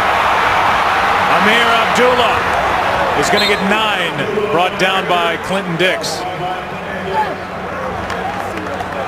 Third down coming up, 3rd and 1. With Mike Daniels, he gets the pressure. That's who Abdullah has to be able to avoid. Otherwise, this is lost yardage. Does an outstanding job. He's got some playmaking ability. The problem with him has been hanging on to the football. Goes back to when he was at Nebraska. He had an issue with fumbling, and he's had the issues here in his first season. 4 times, only losing 1. But he's one of those guys that can certainly make things happen when the ball in his hands. There's a big 3rd down and 1.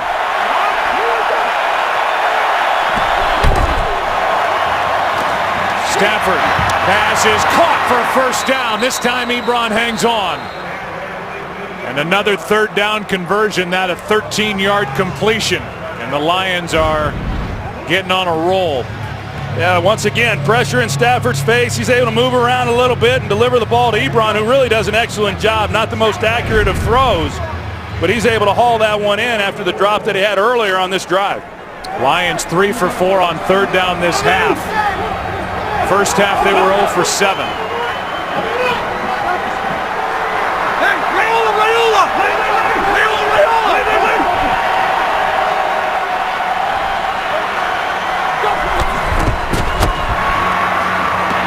This ball was tipped at the line.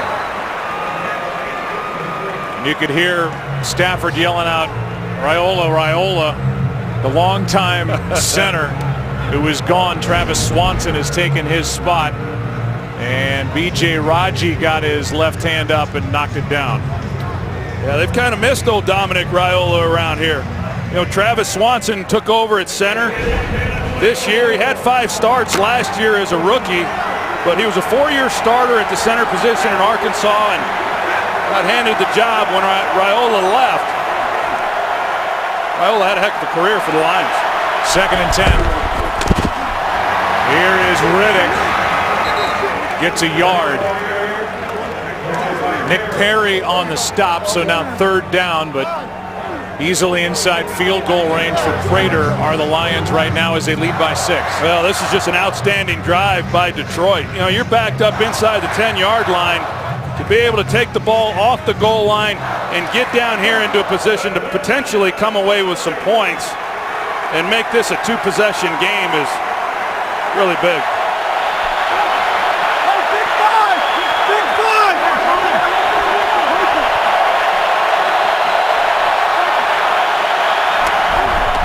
Blitz coming. Pass is picked off.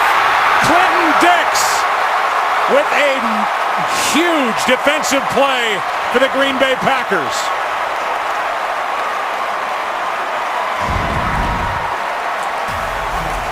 Just starting to think the Packers needed to make a play defensively, and it's Clinton Dix. And he secured it. Big pickoff by number 21.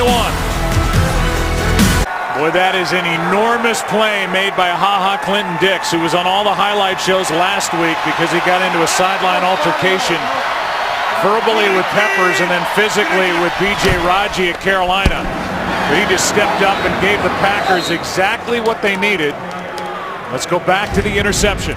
Well, Stafford saw, you know, he had good protection, so he knows immediately where he wants to go with the ball. I'm not sure that it looked to me like maybe a miscommunication on the route because Morgan Burnett was in the middle of the field. There really wasn't anywhere for Stafford to throw it at the angle that was being taken by the receiver. And just a huge mistake and a great play by Clinton Dix. On 2nd and 9, it's Rodgers to his right, and he cannot outrun Jason Jones. And there are less than 40 seconds left in the 3rd quarter. No gain on that carry. It'll go down as a sack of Aaron Rodgers, and it's 3rd down and 9. Boy, this defense, they've just been harassing Aaron Rodgers throughout this ball game and just been suffocating all day long.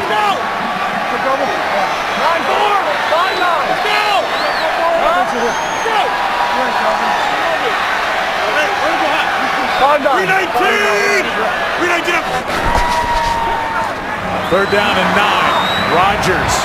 Receiver got hung up. That was Randall Cobb, and there is no flag. Coverage by Quandre Diggs, and after getting the interception, it's 3 and out for this frustrated offense. And that's the end of quarter number 3. It'll be 4th down when we start the 4th. 9-3 Lions. Back after this from your local Fox station.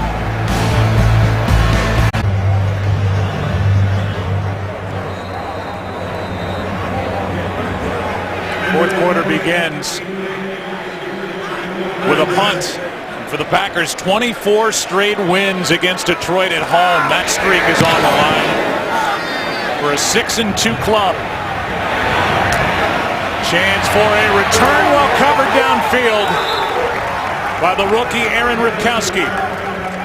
Golden Tate nothing on the return. And we'll look at some of the pictures of the day, and we've seen frustration, conversation, some heated exchanges on the sidelines for each offensive group. There's no doubt there's a lot of frustration on both parts, but for the Lions, even though they haven't done a great job either, the fact that they're leading, here at Lambeau, as we've pointed out, they just have not had success here at this venue. I mean, their frustration certainly not even close to the level that Green Bay's is.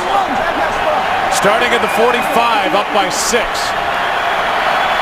Stafford coming off the interception, going to put it right back up. Sideline pass is caught. Was it inbounds? Calvin Johnson, the officials get together. We'll take a look first, and they're saying it's a catch. Knee is down, ball is secured. I think it's a catch too. There was a guy who used to do this job before us that once said 1 knee equals 2 feet. It's a great job. I mean, this Lions offense is starting to get some things going, and Stafford's heating up. Here's Riddick. Lions hurried it up, no chance to challenge. Didn't look like McCarthy would win the challenge anyway, but we'll give it another look. Here's the catch. The left knee is down. That means he's in bounds as long as he secures it to the end of the catch, and he did. Second down and 9 now at the 39 for the Lions, up by 6. Well, Matthew Stafford, I mean, they still got a little ways to go, but Matthew Stafford, unlike the previous possession, he has to understand how important 3 points is right now in this ball game for Detroit.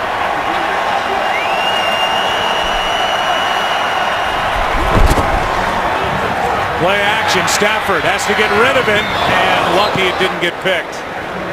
At what point do you start to give Jim Caldwell some credit for having this team ready to play, and Terrell Austin, the defensive coordinator? The defense has been outstanding, but for a team that's been through the upheaval in the front office with the coaching staff, 1-7 coming on the road in a place where they haven't won, in a state where they haven't won since 1991. Here they are leading by 6 with the ball. They've done an outstanding job coming off a bye week, especially that defense and Terrell Austin.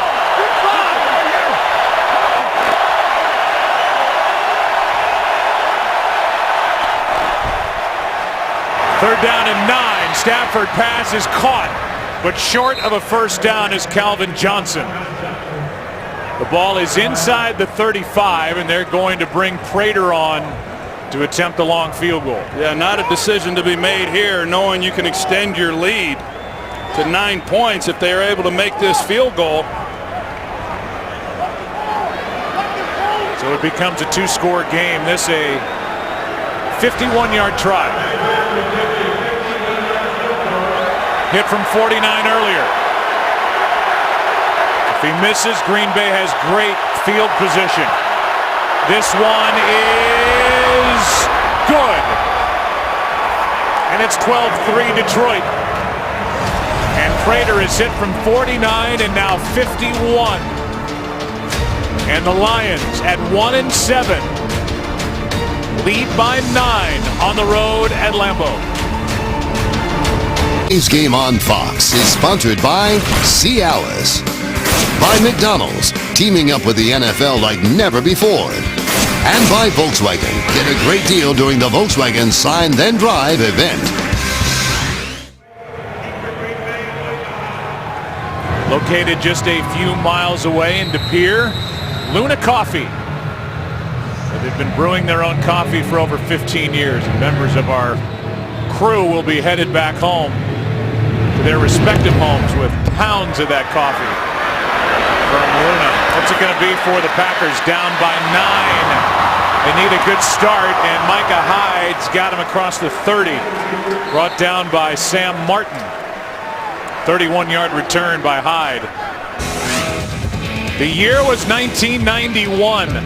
Brett Favre was playing for the Atlanta Falcons. Matthew Stafford was 3 years old. Looks like he's about 9 in that picture. And the Taurus was Ford's #1 selling vehicle. Nevermind by Nirvana came out that year. We all learned about Norman Schwarzkopf. It's the last time the Detroit Lions won in the state of Wisconsin. Still nowhere to go with the ball. And behind the receiver Perillo is Aaron Rodgers.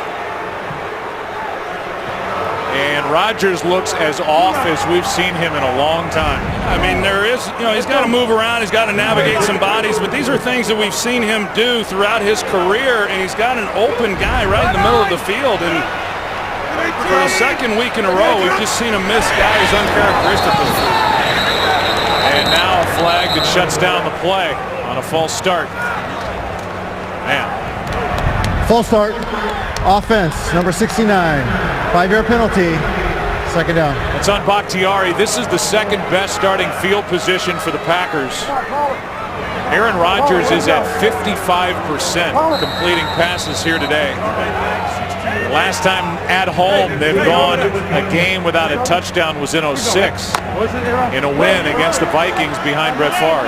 Well, we talked about the loss of Jordy Nelson, but some of the things that we've seen that they've struggled with, it doesn't matter that Jordy Nelson's not on the field. I mean, it's just simple fundamental football that they're not executing. Here's one that is incomplete to Adams. That was a good throw by Aaron Rodgers, and Adams couldn't hang on. Nevin Lawson on the coverage. Yeah, it really was. I mean, he's got to lay this out on the boundary, and hard to concentrate for Davante Adams. Lawson is all over him and trying to make the play on the ball, but it was there, but a tough catch if he had been able to make that one. Third down and 15 now. Over the middle, pass caught Perillo. And that is a huge catch for number 80. His second of the game and fourth of the year. Well, this is just a great throw by Aaron Rodgers to Perillo because it was outstanding coverage up the seam. There was really nowhere for him to put that ball. Here's Perillo again. Well, maybe that's the catch that's going to jumpstart this offense. Perillo runs the seam up the middle.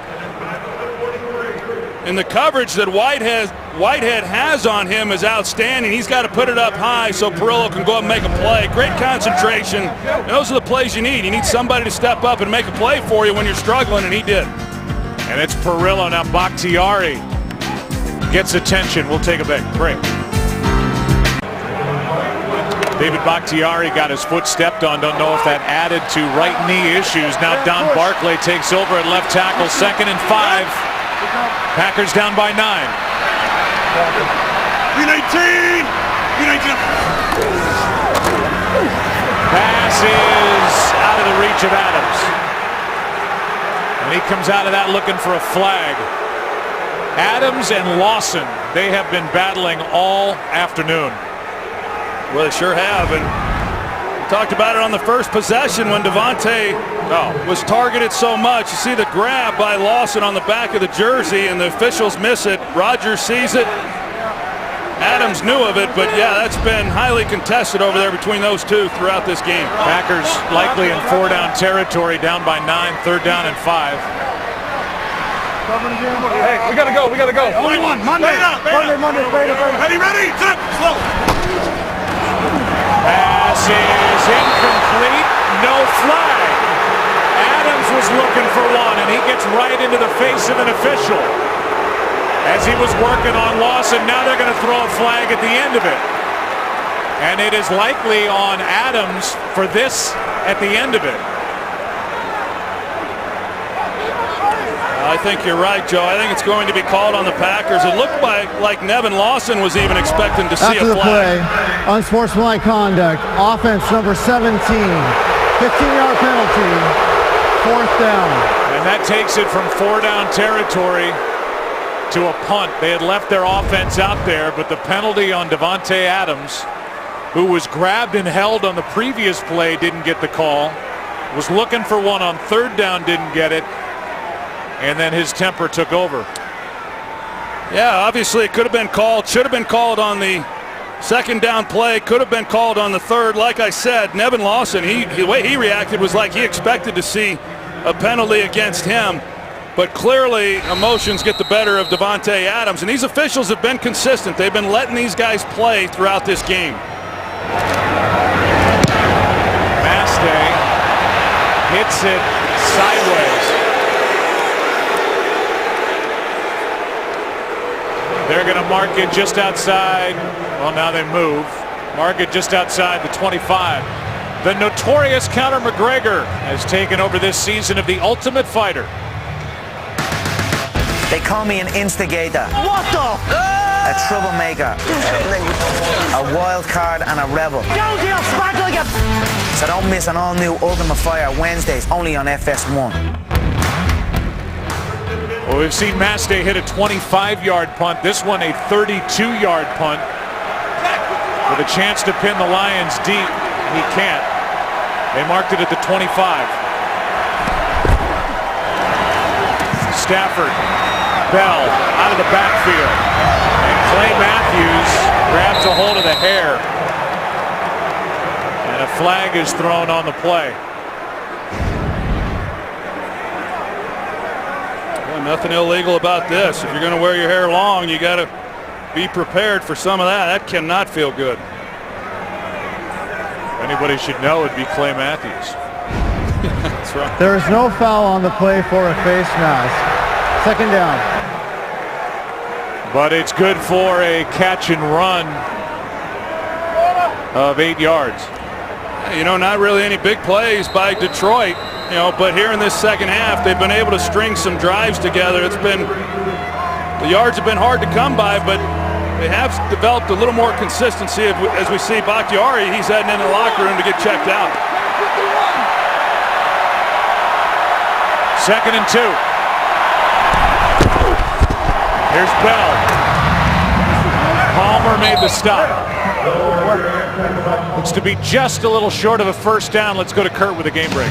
Bradshaw says you have no idea how much it hurts when they grab your long hair like that. Ryan Tannehill to Jarvis Landry. Dolphins came back from 16-3 down in the 1st. They lead Philadelphia 20-16. Joe Troy and Mark Sanchez now in at quarterback for Sam Bradford, who's out for the day with an injured shoulder, making things worse for Philly. Wow. No doubt about that. Here's a big 3rd and 1, Kurt.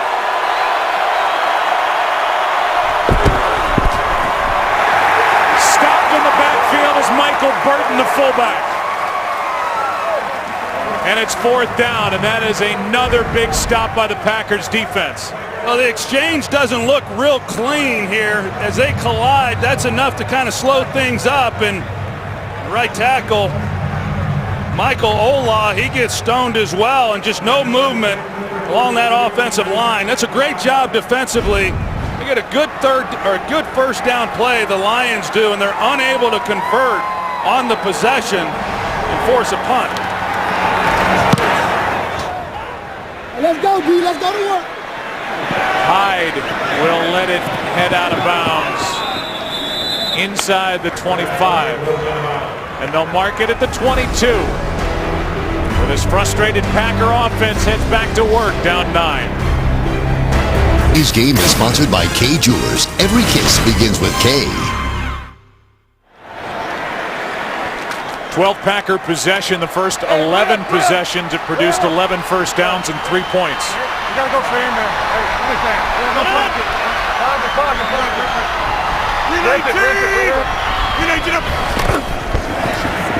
Rodgers flipping it to Starks, incomplete. We've seen some calls that have not been made against the Lions. And that was the last one that got the flag on Davante Adams, and McCarthy spent that whole last break talking to this officiating crew. As letting him play in the secondary is one thing, but grabbing the jersey is another, I'm sure, according to Mike McCarthy. He has a legitimate beef. Here's Richard Rodgers. There's just nothing there. And unable to get downfield to the Packers. It's 3rd down and 9 as Wilson is there to help on the stop. It's pretty incredible. I mean, when you look at this game coming in and just how porous Detroit had been defensively, and I tell you, they have just not let up on this Packers offense. So a lot of it has been with the Packers' execution and lack of, but they just have not given up anything. 3rd down and 9. Pass is incomplete. Now a flag. Tahir Whitehead in coverage on Rodgers, and it's against the Lions. Well, Tahir Whitehead's right Pass here. interference. Defense, number 59. The ball we placed at the spot of the foul. 1st down. A lot of contact. The arm around the body of Rodgers. A little grab on the jersey. And that's the only accepted penalty against the Lions defense this entire game. 13 yards and a big 1st down. Delayed handoff starts. Good play by Glover Quinn. The safety, a gain of 5. Yeah, Glover Quinn, all pro from a year ago, and a lot of times when you're 1-7, some good performances get overlooked. And Glover Quinn has had himself a nice season. As much yards as they've given up, it'd have been even worse had he not been there to make some of the plays he's made this year. On 2nd and 5, Rodgers, flag is thrown, pass is caught. But the flag was thrown like it's a hold against Green Bay. But we'll see, could be hands to the face. That's what Rodgers is hoping for. But it's not, it's a hold against Green Bay. Holding. Offense, number 70. 10-yard penalty. 2nd down. It's TJ Lang. He's right there in the middle of your screen, number 70. And Elodie Nada was the guy bringing the pressure, and the right hand got him. And I'm sure Mike McCarthy's saying, hey, you know, gotta let us grab if you're gonna let them grab. It erases the 5-yard completion from the spot of that foul, brings up 2nd down and 15.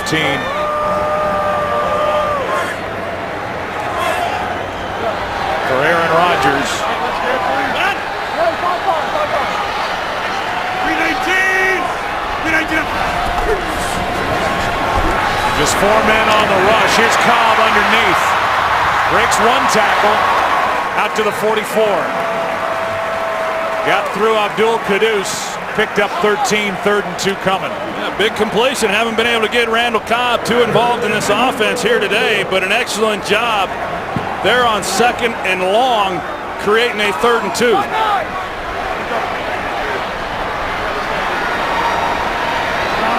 319. Easy. 5-5. They got one-on-one across the board if they want to take a shot down the field. Rodgers, flag is thrown. James Jones can't make the catch. Slay in coverage. Well, Jason Jones for the Lions is signaling it's on the Packers. Holding. Offense, number 75. That penalty is declined. 4th down. You wonder now, with declining this penalty, which they've done officially, if Green Bay will go for it on 4th and 2, and right now they leave Aaron Rodgers out there. I don't know about that decision along the sideline. But if you're Detroit, you get a stop on 4th down, you take over. Well, you get a chance to back them up to 3rd and 12, and they're going to go for it. Yeah, I'm not surprised, obviously, that they're going for it here, even though they're on their own side of the 50. But down 2 scores, they've got to get something going with over 7 minutes to play. I think Jim Caldwell now is talking to the official. I don't know if he's seeing if maybe he can accept that penalty, or there's certainly a discussion going on there amongst the officials. Detroit has elected to choose the enforcement of a penalty. It'll be 3rd down, 10 yards. Well, I'm interested to talk to Mike Pereira about this, because that decision was made after Jim Caldwell saw the offense stay out there. Enforcement of the 10-yard penalty. Well, somebody better come over and talk to Mike McCarthy about that. They decline the penalty. McCarthy leaves his offense out there. And then Jim Caldwell calls the official over and says, no, we're going to accept the penalty, which brings up 3rd down and 12. John Hussey, our referee. We'll check in with Mike when we can. Meanwhile, a big 3rd down and 12.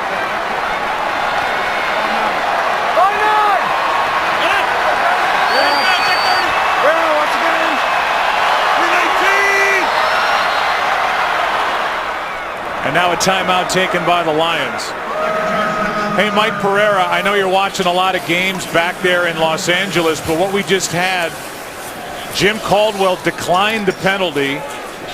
The Packers kept their offense out there, and then Jim Caldwell changed his decision and accepted the penalty for a hold. What did you see from back in Los Angeles? Is that something that's allowable? Well, I'll tell you, it used to be that the captain made the decision on the field, and then they went to the coach, and you always tend to allow him to change his mind. You know, his first choice is supposed to be the final choice, but that's really not the way it is in football nowadays. You let them process it, and if they want to change, they can change.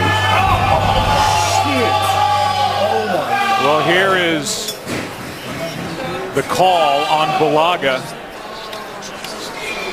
Sounds like all heck is breaking loose back there in Los Angeles, Mike. Meanwhile, thanks for checking in.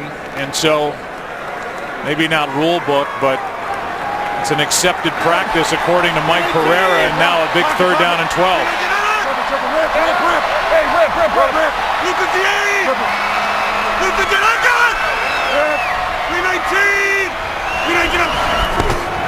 Just 3 men on the rush. Rodgers throws, pass, caught, 1st down. Randall Cobb. And that was all Aaron Rodgers, moving to his left and throwing across his body. Well, it was because they had a 3-man rush, but then they bring Ziggy Ansah. They rush him late, so Rodgers is under pressure. Now a quick snap, and Abradaris on the catch on 1st down. He's off balance and under pressure, is able to deliver the ball, and Randall Cobb to bring it in for the 1st down. Now 2nd and 4 after the catch by Abradaris. 319! Is there life with the Packers? Here's Abradaris again. Let's go back to the catch by Cobb on 3rd and 12. Yeah, and whether or not he caught it, you're going to see the route by Randall Cobb does an excellent job. He does catch it. You know, they were quick to get up there and snap the ball, but you see the throw there by Aaron Rodgers under pressure. It's a big-time completion. Here's one down the sideline. Adams can't hang on. And that's one of the better throws of the day by Aaron Rodgers. Yeah, that looked like money right there to Davante Adams. He has a step. As you're going to see, he just takes off down the field. He leaves Rodgers plenty of room to work with, and he puts it in there beautifully, just unable to make the play. That would have been one of those big chunks that they just have not been able to get.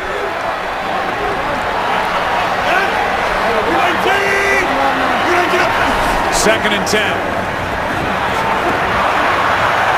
Rodgers.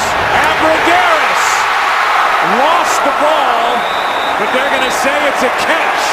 And he lost it on the hit by Quinn. Well, that's going to be worth taking a look at and see. He's got 2 feet down, and now he's got to still maintain it as he turns to become a runner. That's pretty close. It looks to me like he has it. He's turned, he's up the field, and then the ball comes out. I think it was a good call. I agree. And Abradaris gets looked at on the sideline after getting that hit by Glover Quinn. Well, there's a little life here for the Green Bay Packers, as Abradaris has made a few catches on this drive.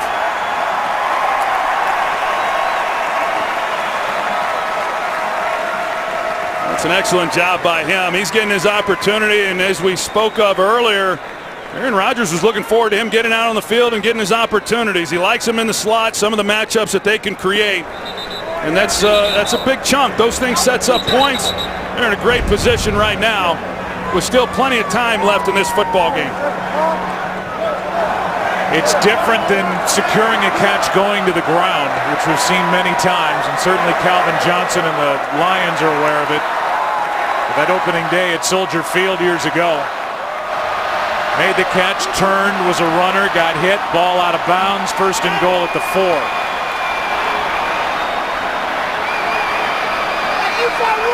319!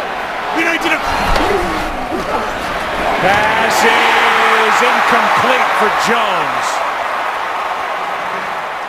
A lot of traffic, good coverage, and Jones just can't hang on.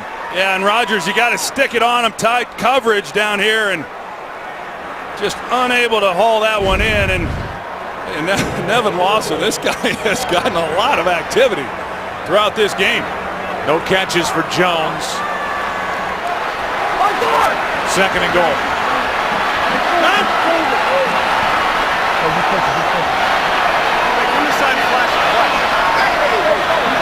319! 319! They fake it to Starks. Pass caught. Richard Rodgers touchdown.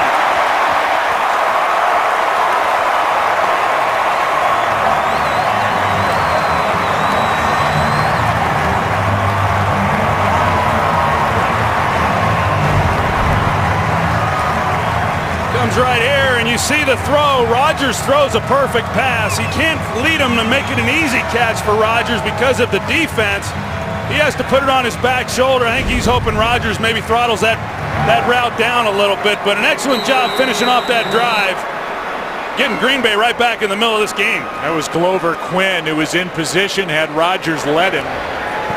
Good throw by Aaron Rodgers, and Richard Rodgers with a touchdown, the extra point. It's a 2-point game. There is life at Lambeau for the Packers in the offense in number 12. 2-point Lions lead, 5:55 to go. We have a new audience if you're just joining us. Look at the score, 12-10 Detroit. Matthew Stafford has been heating up as the game has gone on. Aaron Rodgers just heated up on the last possession. Finally gets the first touchdown of the day for Green Bay. A missed extra point by Matt Prater. As this a 2-point game. And the drive for the Lions up by 2, who have not won in the state of Wisconsin since 1991. Will start at the 20. The 104-yard kickoff return by Abdullah that set him up at the 1. Eventually the touchdown to Brandon Pettigrew. A lot of that from Aaron Rodgers. Head shaking, but not here. A celebration, mild one, by Aaron Rodgers as he found Richard Rodgers to make it a 2-point game. And now the defense for Green Bay that's played so well all day, trying to come up with a stop. The Lions trying to eat some of the clock.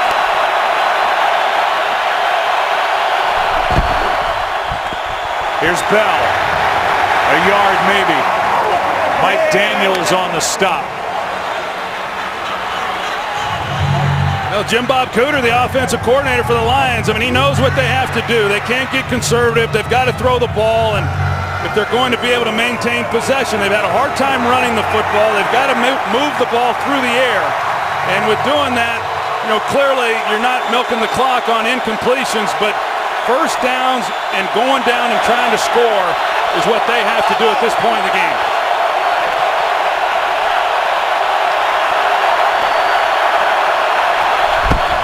Second down and 9. Stafford throws. Pass is almost picked off by Randall.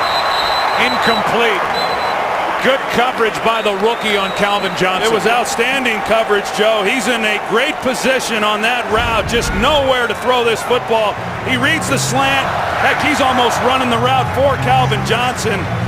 Stafford fortunate that ball wasn't intercepted. That's a great play by the young player. They love him, and you can see why week after week. He's just getting better and better. Demarius Randall, the rookie from Arizona State.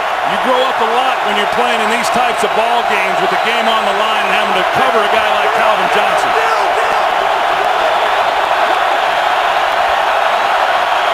Third down and 9. Stafford is still on his feet, throws, pass, caught. And a first down catch by Calvin Johnson, and Matthew Stafford just kept it alive. Big pressure by Mike Daniels. You know, Stafford's more athletic than he probably gets credited for, but I don't know how he avoided going to the ground. A couple of times it looked like he was going to be caught in the pocket. He has to come out and put his baseball throw on that one. It's a big completion between he and Calvin Johnson. Packers have not had a sack in their last 2 games. They don't have one today.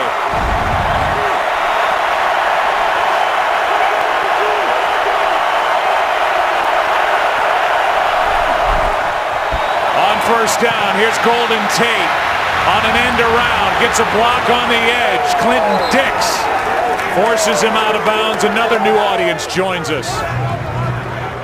And this game, it's been frustrating for each offense. For Detroit, they had a 104-yard kick return by Amir Abdullah, the rookie, that set up their only touchdown. And the Packers offensively, it's been frustrating for 3 straight weeks now. They just scored the last time they had it on a touchdown to Richard Rodgers to make it a 2-point game. First down, Lions at their own 45.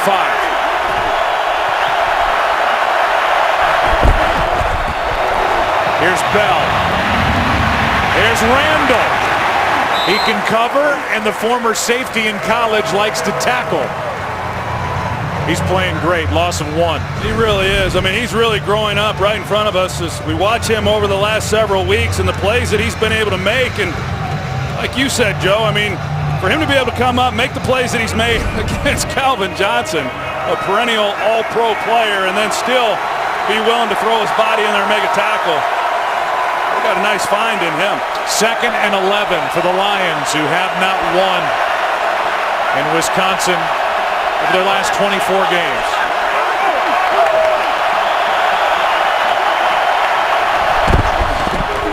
On 2nd and 11, it's Riddick. Good hit by Clinton Dix. It'll be a big 3rd down and 3, and a player is down, Clinton Dix, for Green Bay. And he took a shot to the head on that tackle, so the officials blow it dead, stop the clock, and they will get a member of the athletic training staff out there to check. And that was helmet to helmet. Yeah, that was a big-time blow for both of those guys. You know, Clinton Dix, he was shaking up the worst, but Theo Riddick, he was a little slow getting up as well. It's a big-time collision. For Clinton Dix, 11 tackles, game high. An interception that was huge. Well, huge 3rd down right here. Green Bay still with 2 timeouts left. A lot of time left for them, and they're going to make a stop here on 3rd down. 3rd down and 3.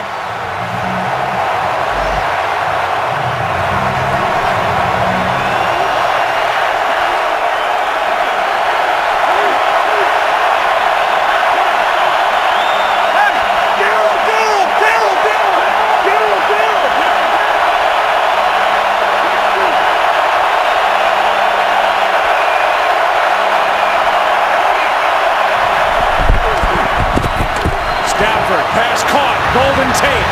First down, still going. So good after the initial hits.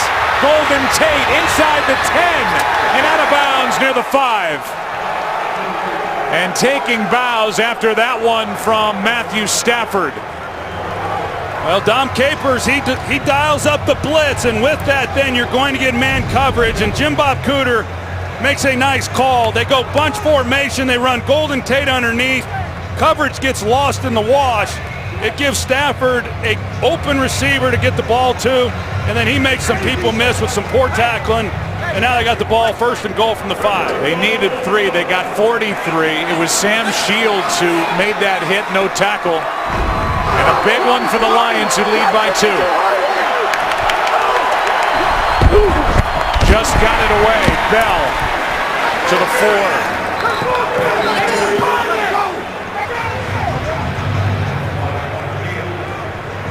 And we'll see what happens inside the red zone, where the Packers started the day the 11th best team defense inside the red zone, and no timeout taken here by Mike I'm surprised. McCarthy. You know, they got the 2-minute warning, but I'm surprised he didn't start burning some timeouts well before this 2-minute warning. They have 2 left. We're at the 2-minute warning.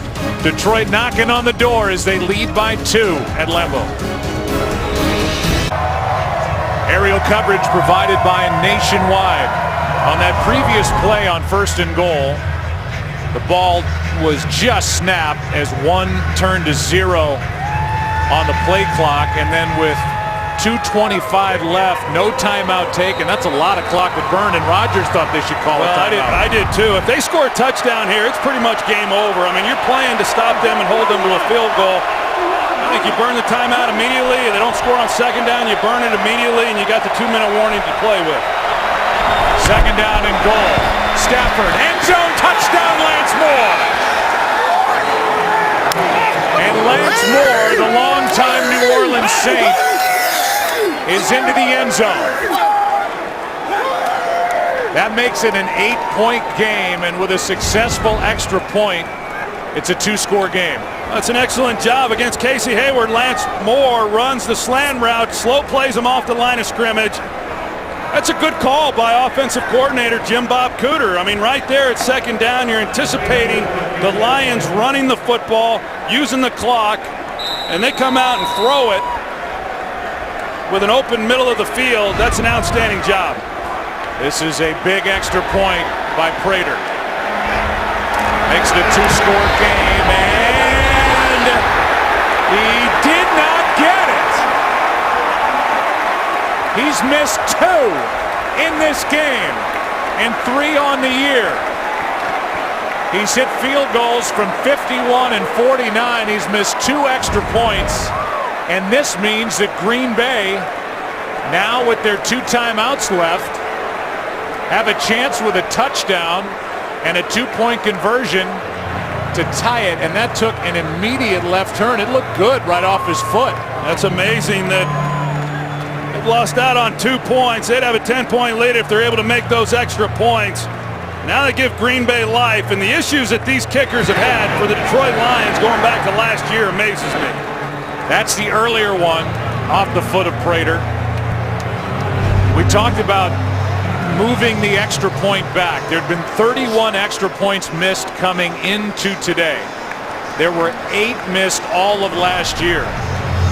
Kickers were converting at 95% this year after 99.3% last year. But by moving it back, it's taken the automatic element out of it, and Matt Prater's missed 2, and this is a 1-score game. And now Green Bay, they have 1:57 and 2 timeouts to try to get it down the field. That is a major miss for the Lions, and it gives Aaron Rodgers some hope.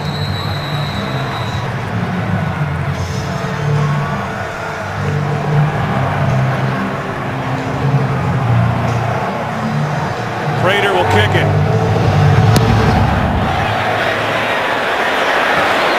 On one hop, it's Hyde.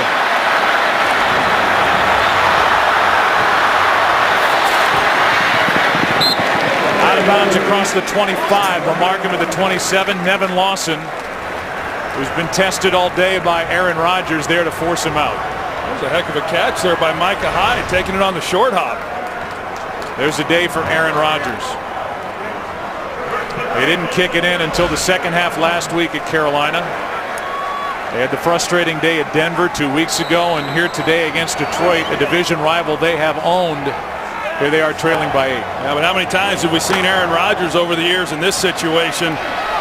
Down 8 points, 1:49 to play and 2 timeouts, and more times than not, number 12, we've seen him deliver. 118! 118! 4-man rush. Underneath it starts. Ball is out. Detroit has it. Abdul Quddus on the return, and the Lions take over. Josh Bynes forced it out. And now each side has a turnover. And we'll take another look at it and see if his arm was down. He's been contacted there by Bynes, and the ground, well, his knee caused it. but he was already down by contact. He's in the process there of getting back up, but he was down by The contact. previous play is under review. Right now, it's a turnover. That's what they ruled it on the field. It's a booth review inside of 2 minutes. The Packers' hopes rest with a call. Here comes a call from John Hussey.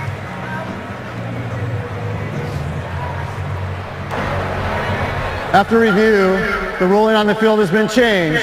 The runner was down by contact. The ball replaced at the 31-yard line. It will be Green Bay's ball, second down. Clock operator, the clock should be at 1:45. Please set the clock at 1:45. Even though the knees don't go down, the forearm went down after he was touched by Bynes, and then TJ Lang, forcing Abdul Quddus out of bounds, got hurt. He's on the sideline. And now we've seen Bakhtiari have to leave. And Josh Walker, a rookie out of Middle Tennessee State, takes over at right guard, second down and 6. They have to reset the clock now. And the game clock will start. Thank you. They're actually going to take time off the clock and then wind it when they put it back in play. Sounded like John Hussey said 1:38.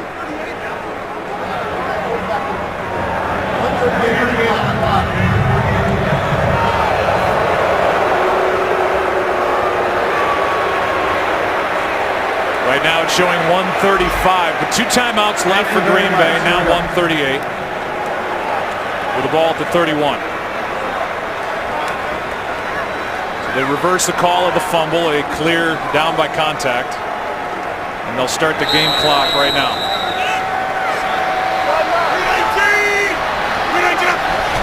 Second and 6. A screen for Starks. Gets a block from Adams. James Starks is out of bounds in midfield. That's an excellent job, as you're going to see the screen to Starks. He's so good at it. The key block, as you said, Joe, Davante Adams has to be able to make the block on the outside corner, Lawson, and he does in an excellent play. TJ Lang, the outstanding guard, comes right back in for the Packers. 2-man Denver. Hey, Denver right here. 319. 319. Quick throw, Perillo. Another catch for number 80. His second of the day. He has more catches today than he had coming in. Good for 12. 200. Run. 319. 319. From the 38, a minute left. Not on the same page with Cobb. Second and 10. They went to that wheel route once again, or at least that's what Cobb thought that was called. A miscommunication between those two, but still plenty of time with 2 timeouts, and they force the Lions defensively. They've got to cover the whole field. Hey, 5-7. Full time, Rich. Full time. 319. 319.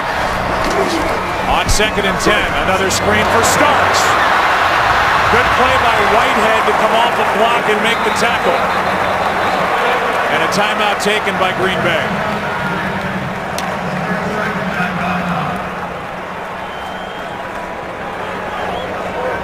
Right now they're saying third down. Third down in a yard, maybe less than a yard.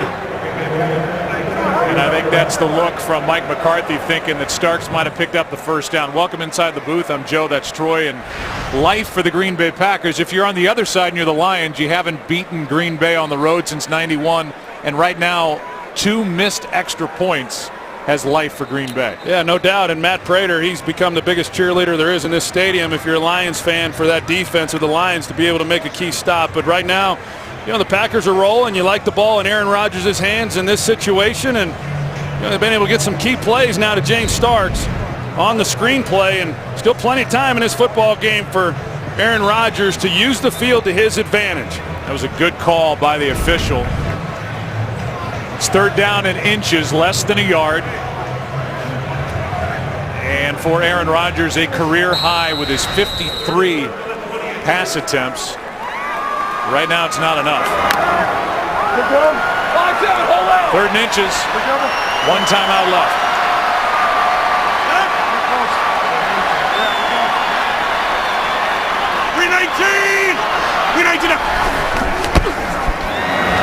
Pass is caught for the 1st down. Rodgers able to dive out of bounds and save the timeout. Yeah, it's a big-time job by Richard Rodgers, just recognizing and knowing the situation in the game and getting to the boundaries to preserve a timeout.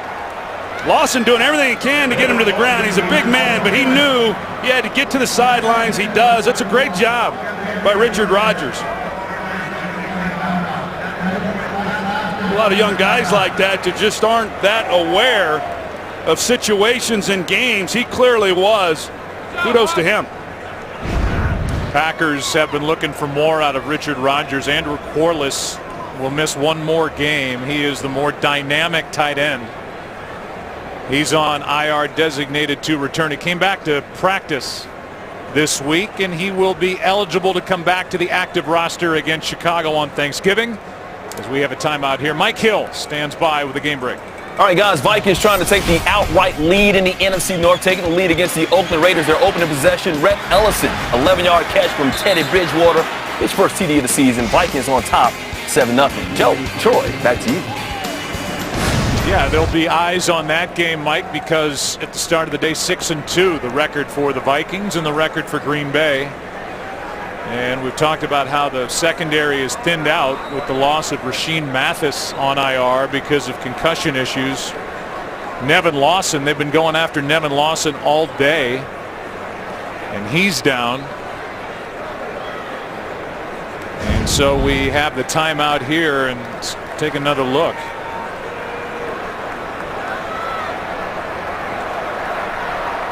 Might have been when he first came in, Joe, and delivered the hit to Rodgers. I don't know what exactly they're checking. He's laying down on the ground flat. If it was his neck when he came in, and that's what might have gotten injured, hard to tell. Well, what has to happen here while they look at Lawson? Green Bay needs a touchdown and a 2-point conversion to tie the game. Mike Hill's got another game break. All right, guys, some of you may have seen this. Cowboys continue with their trouble. Jameis Winston, the bootleg from 1 yard out, giving the Bucs the 10-6 lead. Matt Castle picked off in the end zone. Boys now lose their 7th straight. 10-6 the final there. Joe, Troy, back to you. Yes, 7 in a row, so they will get Tony Romo back next week. At least that's the plan when he's eligible to come back, but it's becoming a lost season for the Dallas Cowboys. We'll take a break here in Green Bay. Great to see Nevin Lawson able to get up and walk off the field under his own power after coming in on that hit on Richard Rodgers. Meanwhile, we talk about Aaron Rodgers. This drive, he's gone 5 for 6 for 50 yards. Last drive went 7 for 10 for 80 and a touchdown.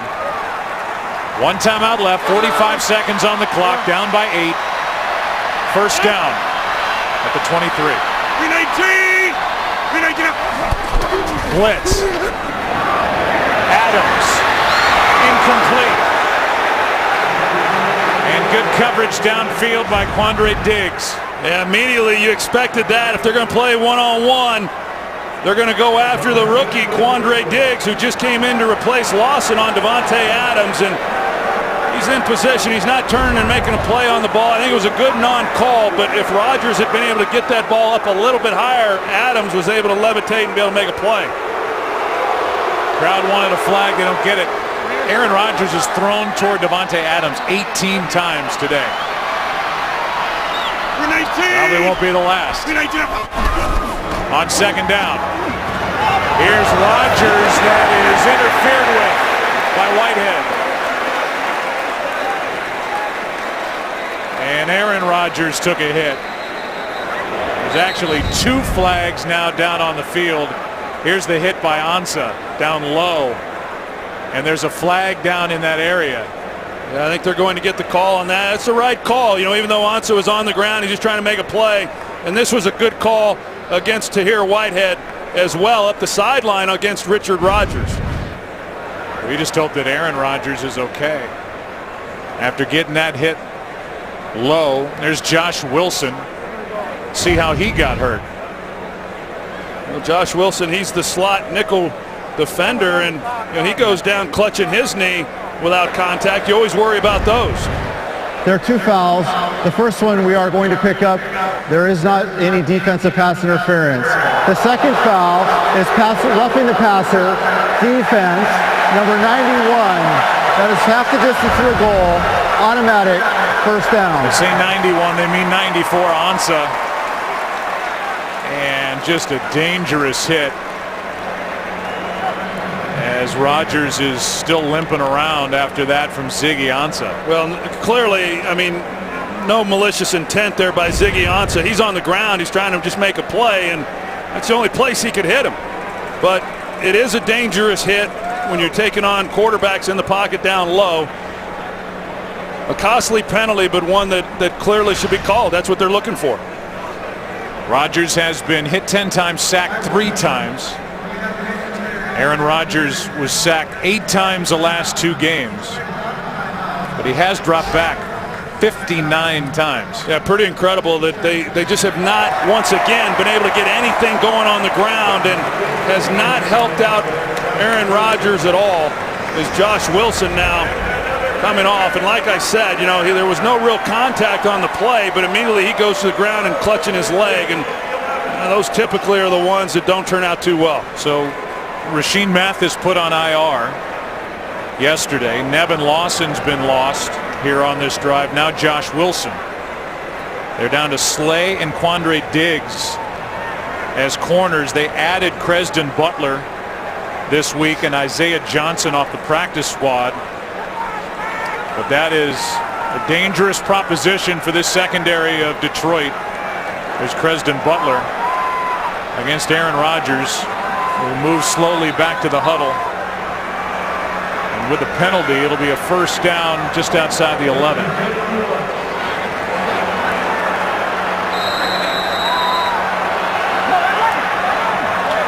2 missed extra points, giving the Green Bay Packers hope to make it 25 straight, but they need a touchdown and a 2-point conversion. 40 seconds. Please set the play clock to 40 seconds. And they reset the play clock. Randall Cobb will start this play, at least in the backfield. They moved him all over. We've seen a lot of this today.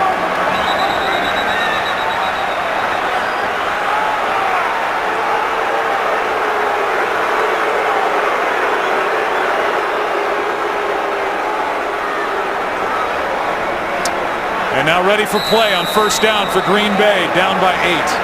Well, it looks like they're going to try to match up Quandre Diggs. There's Quandre Diggs here. They got Tahir Whitehead at linebacker, but they're trying to talk out how they're going to handle Cobb in the backfield.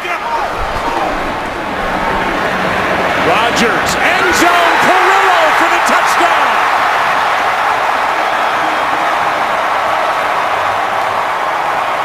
Justin Perillo with his biggest day in the NFL. But now the 2-point conversion try. And the Packers had one last week. They're 2 for 2 on the year. Well, watch Perillo here in the coverage by the Lions, and Aaron Rodgers throws an absolute beauty right there between 2 defenders and threads the needle to Perillo to give him the touchdown. But this all comes down to a 2-point conversion. Perillo came in with 2 catches on the year. He's got 5 now and a touchdown. Well, we know what they did last week with Cobb, expecting man coverage and motioning him against. Whatever play they're going to go with, I guarantee you they had this worked on. They thought about it coming into this game. 319! Heavy right! Heavy right! Squeeze left! 319! And the Green Bay sideline took a timeout. The only reason it's coming down to this try is because of the 2 missed extra points by Matt Prater, who has hit from 49 and 51. But he missed early in this second half and then on their last touchdown as this thing just took a straight left turn about halfway to the uprights. Aaron Rodgers, meanwhile, over the last 2 drives has gone 13 for 18, 141 yards and 2 touchdowns. But if the Packers are going to tie this game, he and the offense are going to have to find their way back into the end zone here for 2. 2 for 2 on the year. They've gone to Adams and Richard Rodgers on 2-point tries previously, including one last week at Carolina. Well, if you're Detroit, you've got to be figuring that he's thinking Randall Cobb on this play, but because there's so many young guys right now in this secondary defensively, he's going to pick his matchup that he likes best. Quit jelly, 5'9". Quit jelly, 5'9". You got here. Run. 319 up. Rodgers. It's incomplete for Adams. Broken up by Creston Butler. And the Lions are 32 seconds away from their first win against the Packers on the road since 1991. And the man just added to the active roster, Creston Butler, broke it up. They get pressure right up the gut. They turn another man loose, which forces Aaron Rodgers to throw the ball much sooner than he really wanted or not get enough on this, because he had Davante Adams with plenty of grass. If he just leads him, he's got plenty of room. He gets the matchup, the new kid Butler on Davante Adams, pressure in the middle, unable to lay it out, and another missed opportunity to send the game into overtime for the 2nd week in a row. And for the 2nd week in a row, it took until the second half for the offense to get any traction for Green Bay. And they're going to come up 2 points short. At least at the moment right now, the hope for the Green Bay Packers is an onside kick. It's a 2-point game, 32 seconds still remain. But it's Butler, and we had that shot of Matt Prater, who's missed 2 extra points. Now he's rooting for the hands team for Detroit to make a play. Johnson can't! Randall can! Unbelievable! Through the hands of Calvin Johnson and into the arms of the rookie Demarius Randall. Life in Green Bay again.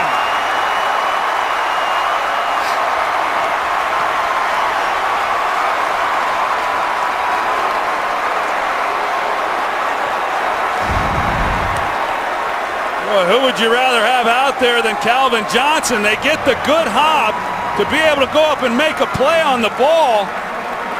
He just is unable to make it. In these situations with the game on the line, you just don't know what's going to happen. And they have given the ball back to the Packers with still plenty of time. These Packer fans, they witnessed this on the other end last year in the NFC Championship game. This time they're on the receiving end, and then life. I mean, it's unbelievable. It's shades of Brandon Bostic, as you talked about last year in Seattle in the champ game. And this time, it's the great Calvin Johnson literally right through his hands to Demarius Randall. But still work to be done. No timeouts. 19 up. Pass is incomplete for Adams. 27 seconds remain. The career long for Mason Crosby is 58 yards. His long this year came at Denver, 56 yards. But if you go with a 58, that means getting it to the 40-yard line. That's only 9 yards away. But they want more than that. Well, Terrell Austin, the defensive coordinator for the Lions, the Packers have struggled picking up the pressure packages. They're on first down. He brought it. Let's see if he continues to do so. 319 up. And again, not on the same page coverage with Cobb, who's looking for a flag, doesn't get it. Now it's 3rd down and 10. And once again, they bring extra rushers, so it's man-to-man across the board. And like I said, these officials have really let these guys get their hands on the receivers. And Terrell Austin is dialing it up, and now you've got 3rd down. And like you said, Joe, really just 10 yards to get within range. There will be no overtime in this game. 23 seconds left. Man right. 319. 3rd down and 10. Pass is caught by Adams. But they have to get up and stop the clock. They're inside Crosby's range, albeit at the edge of it.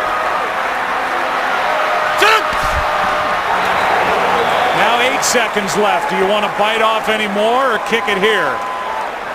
Yeah, I don't think you take any chances. The only thing you could think about doing is maybe trying to run some quick outs, pick up 3 or 4 more yards to make this a little bit easier, and maybe that's what they're going to do. You know, you trust your quarterback in this situation, and if it's not there, throw it into the stands. If it is, you complete the pass. See if you can get a little more yardage to help out Crosby on the kick. For Mason Crosby, his long here at Lambeau is 55. It'd be a 55-yarder from this spot. Gotta come out quick. Wentz passes caught by Adams. And now the field goal try by Crosby, who's 1 for 1 today. That's an excellent job. Just knowing the situation, getting a few more yards, help out Crosby here on the kick. No timeouts for either side. Does the streak end here, or does it continue? It's up to this group. Good, Mastay, and Crosby from 52. For the win. No good. Blocked. And the Lions have won it. And Jim Caldwell has brought his Lions to Lambeau Field, and they're going to come out of here with an 18-16 win. Let's take another look.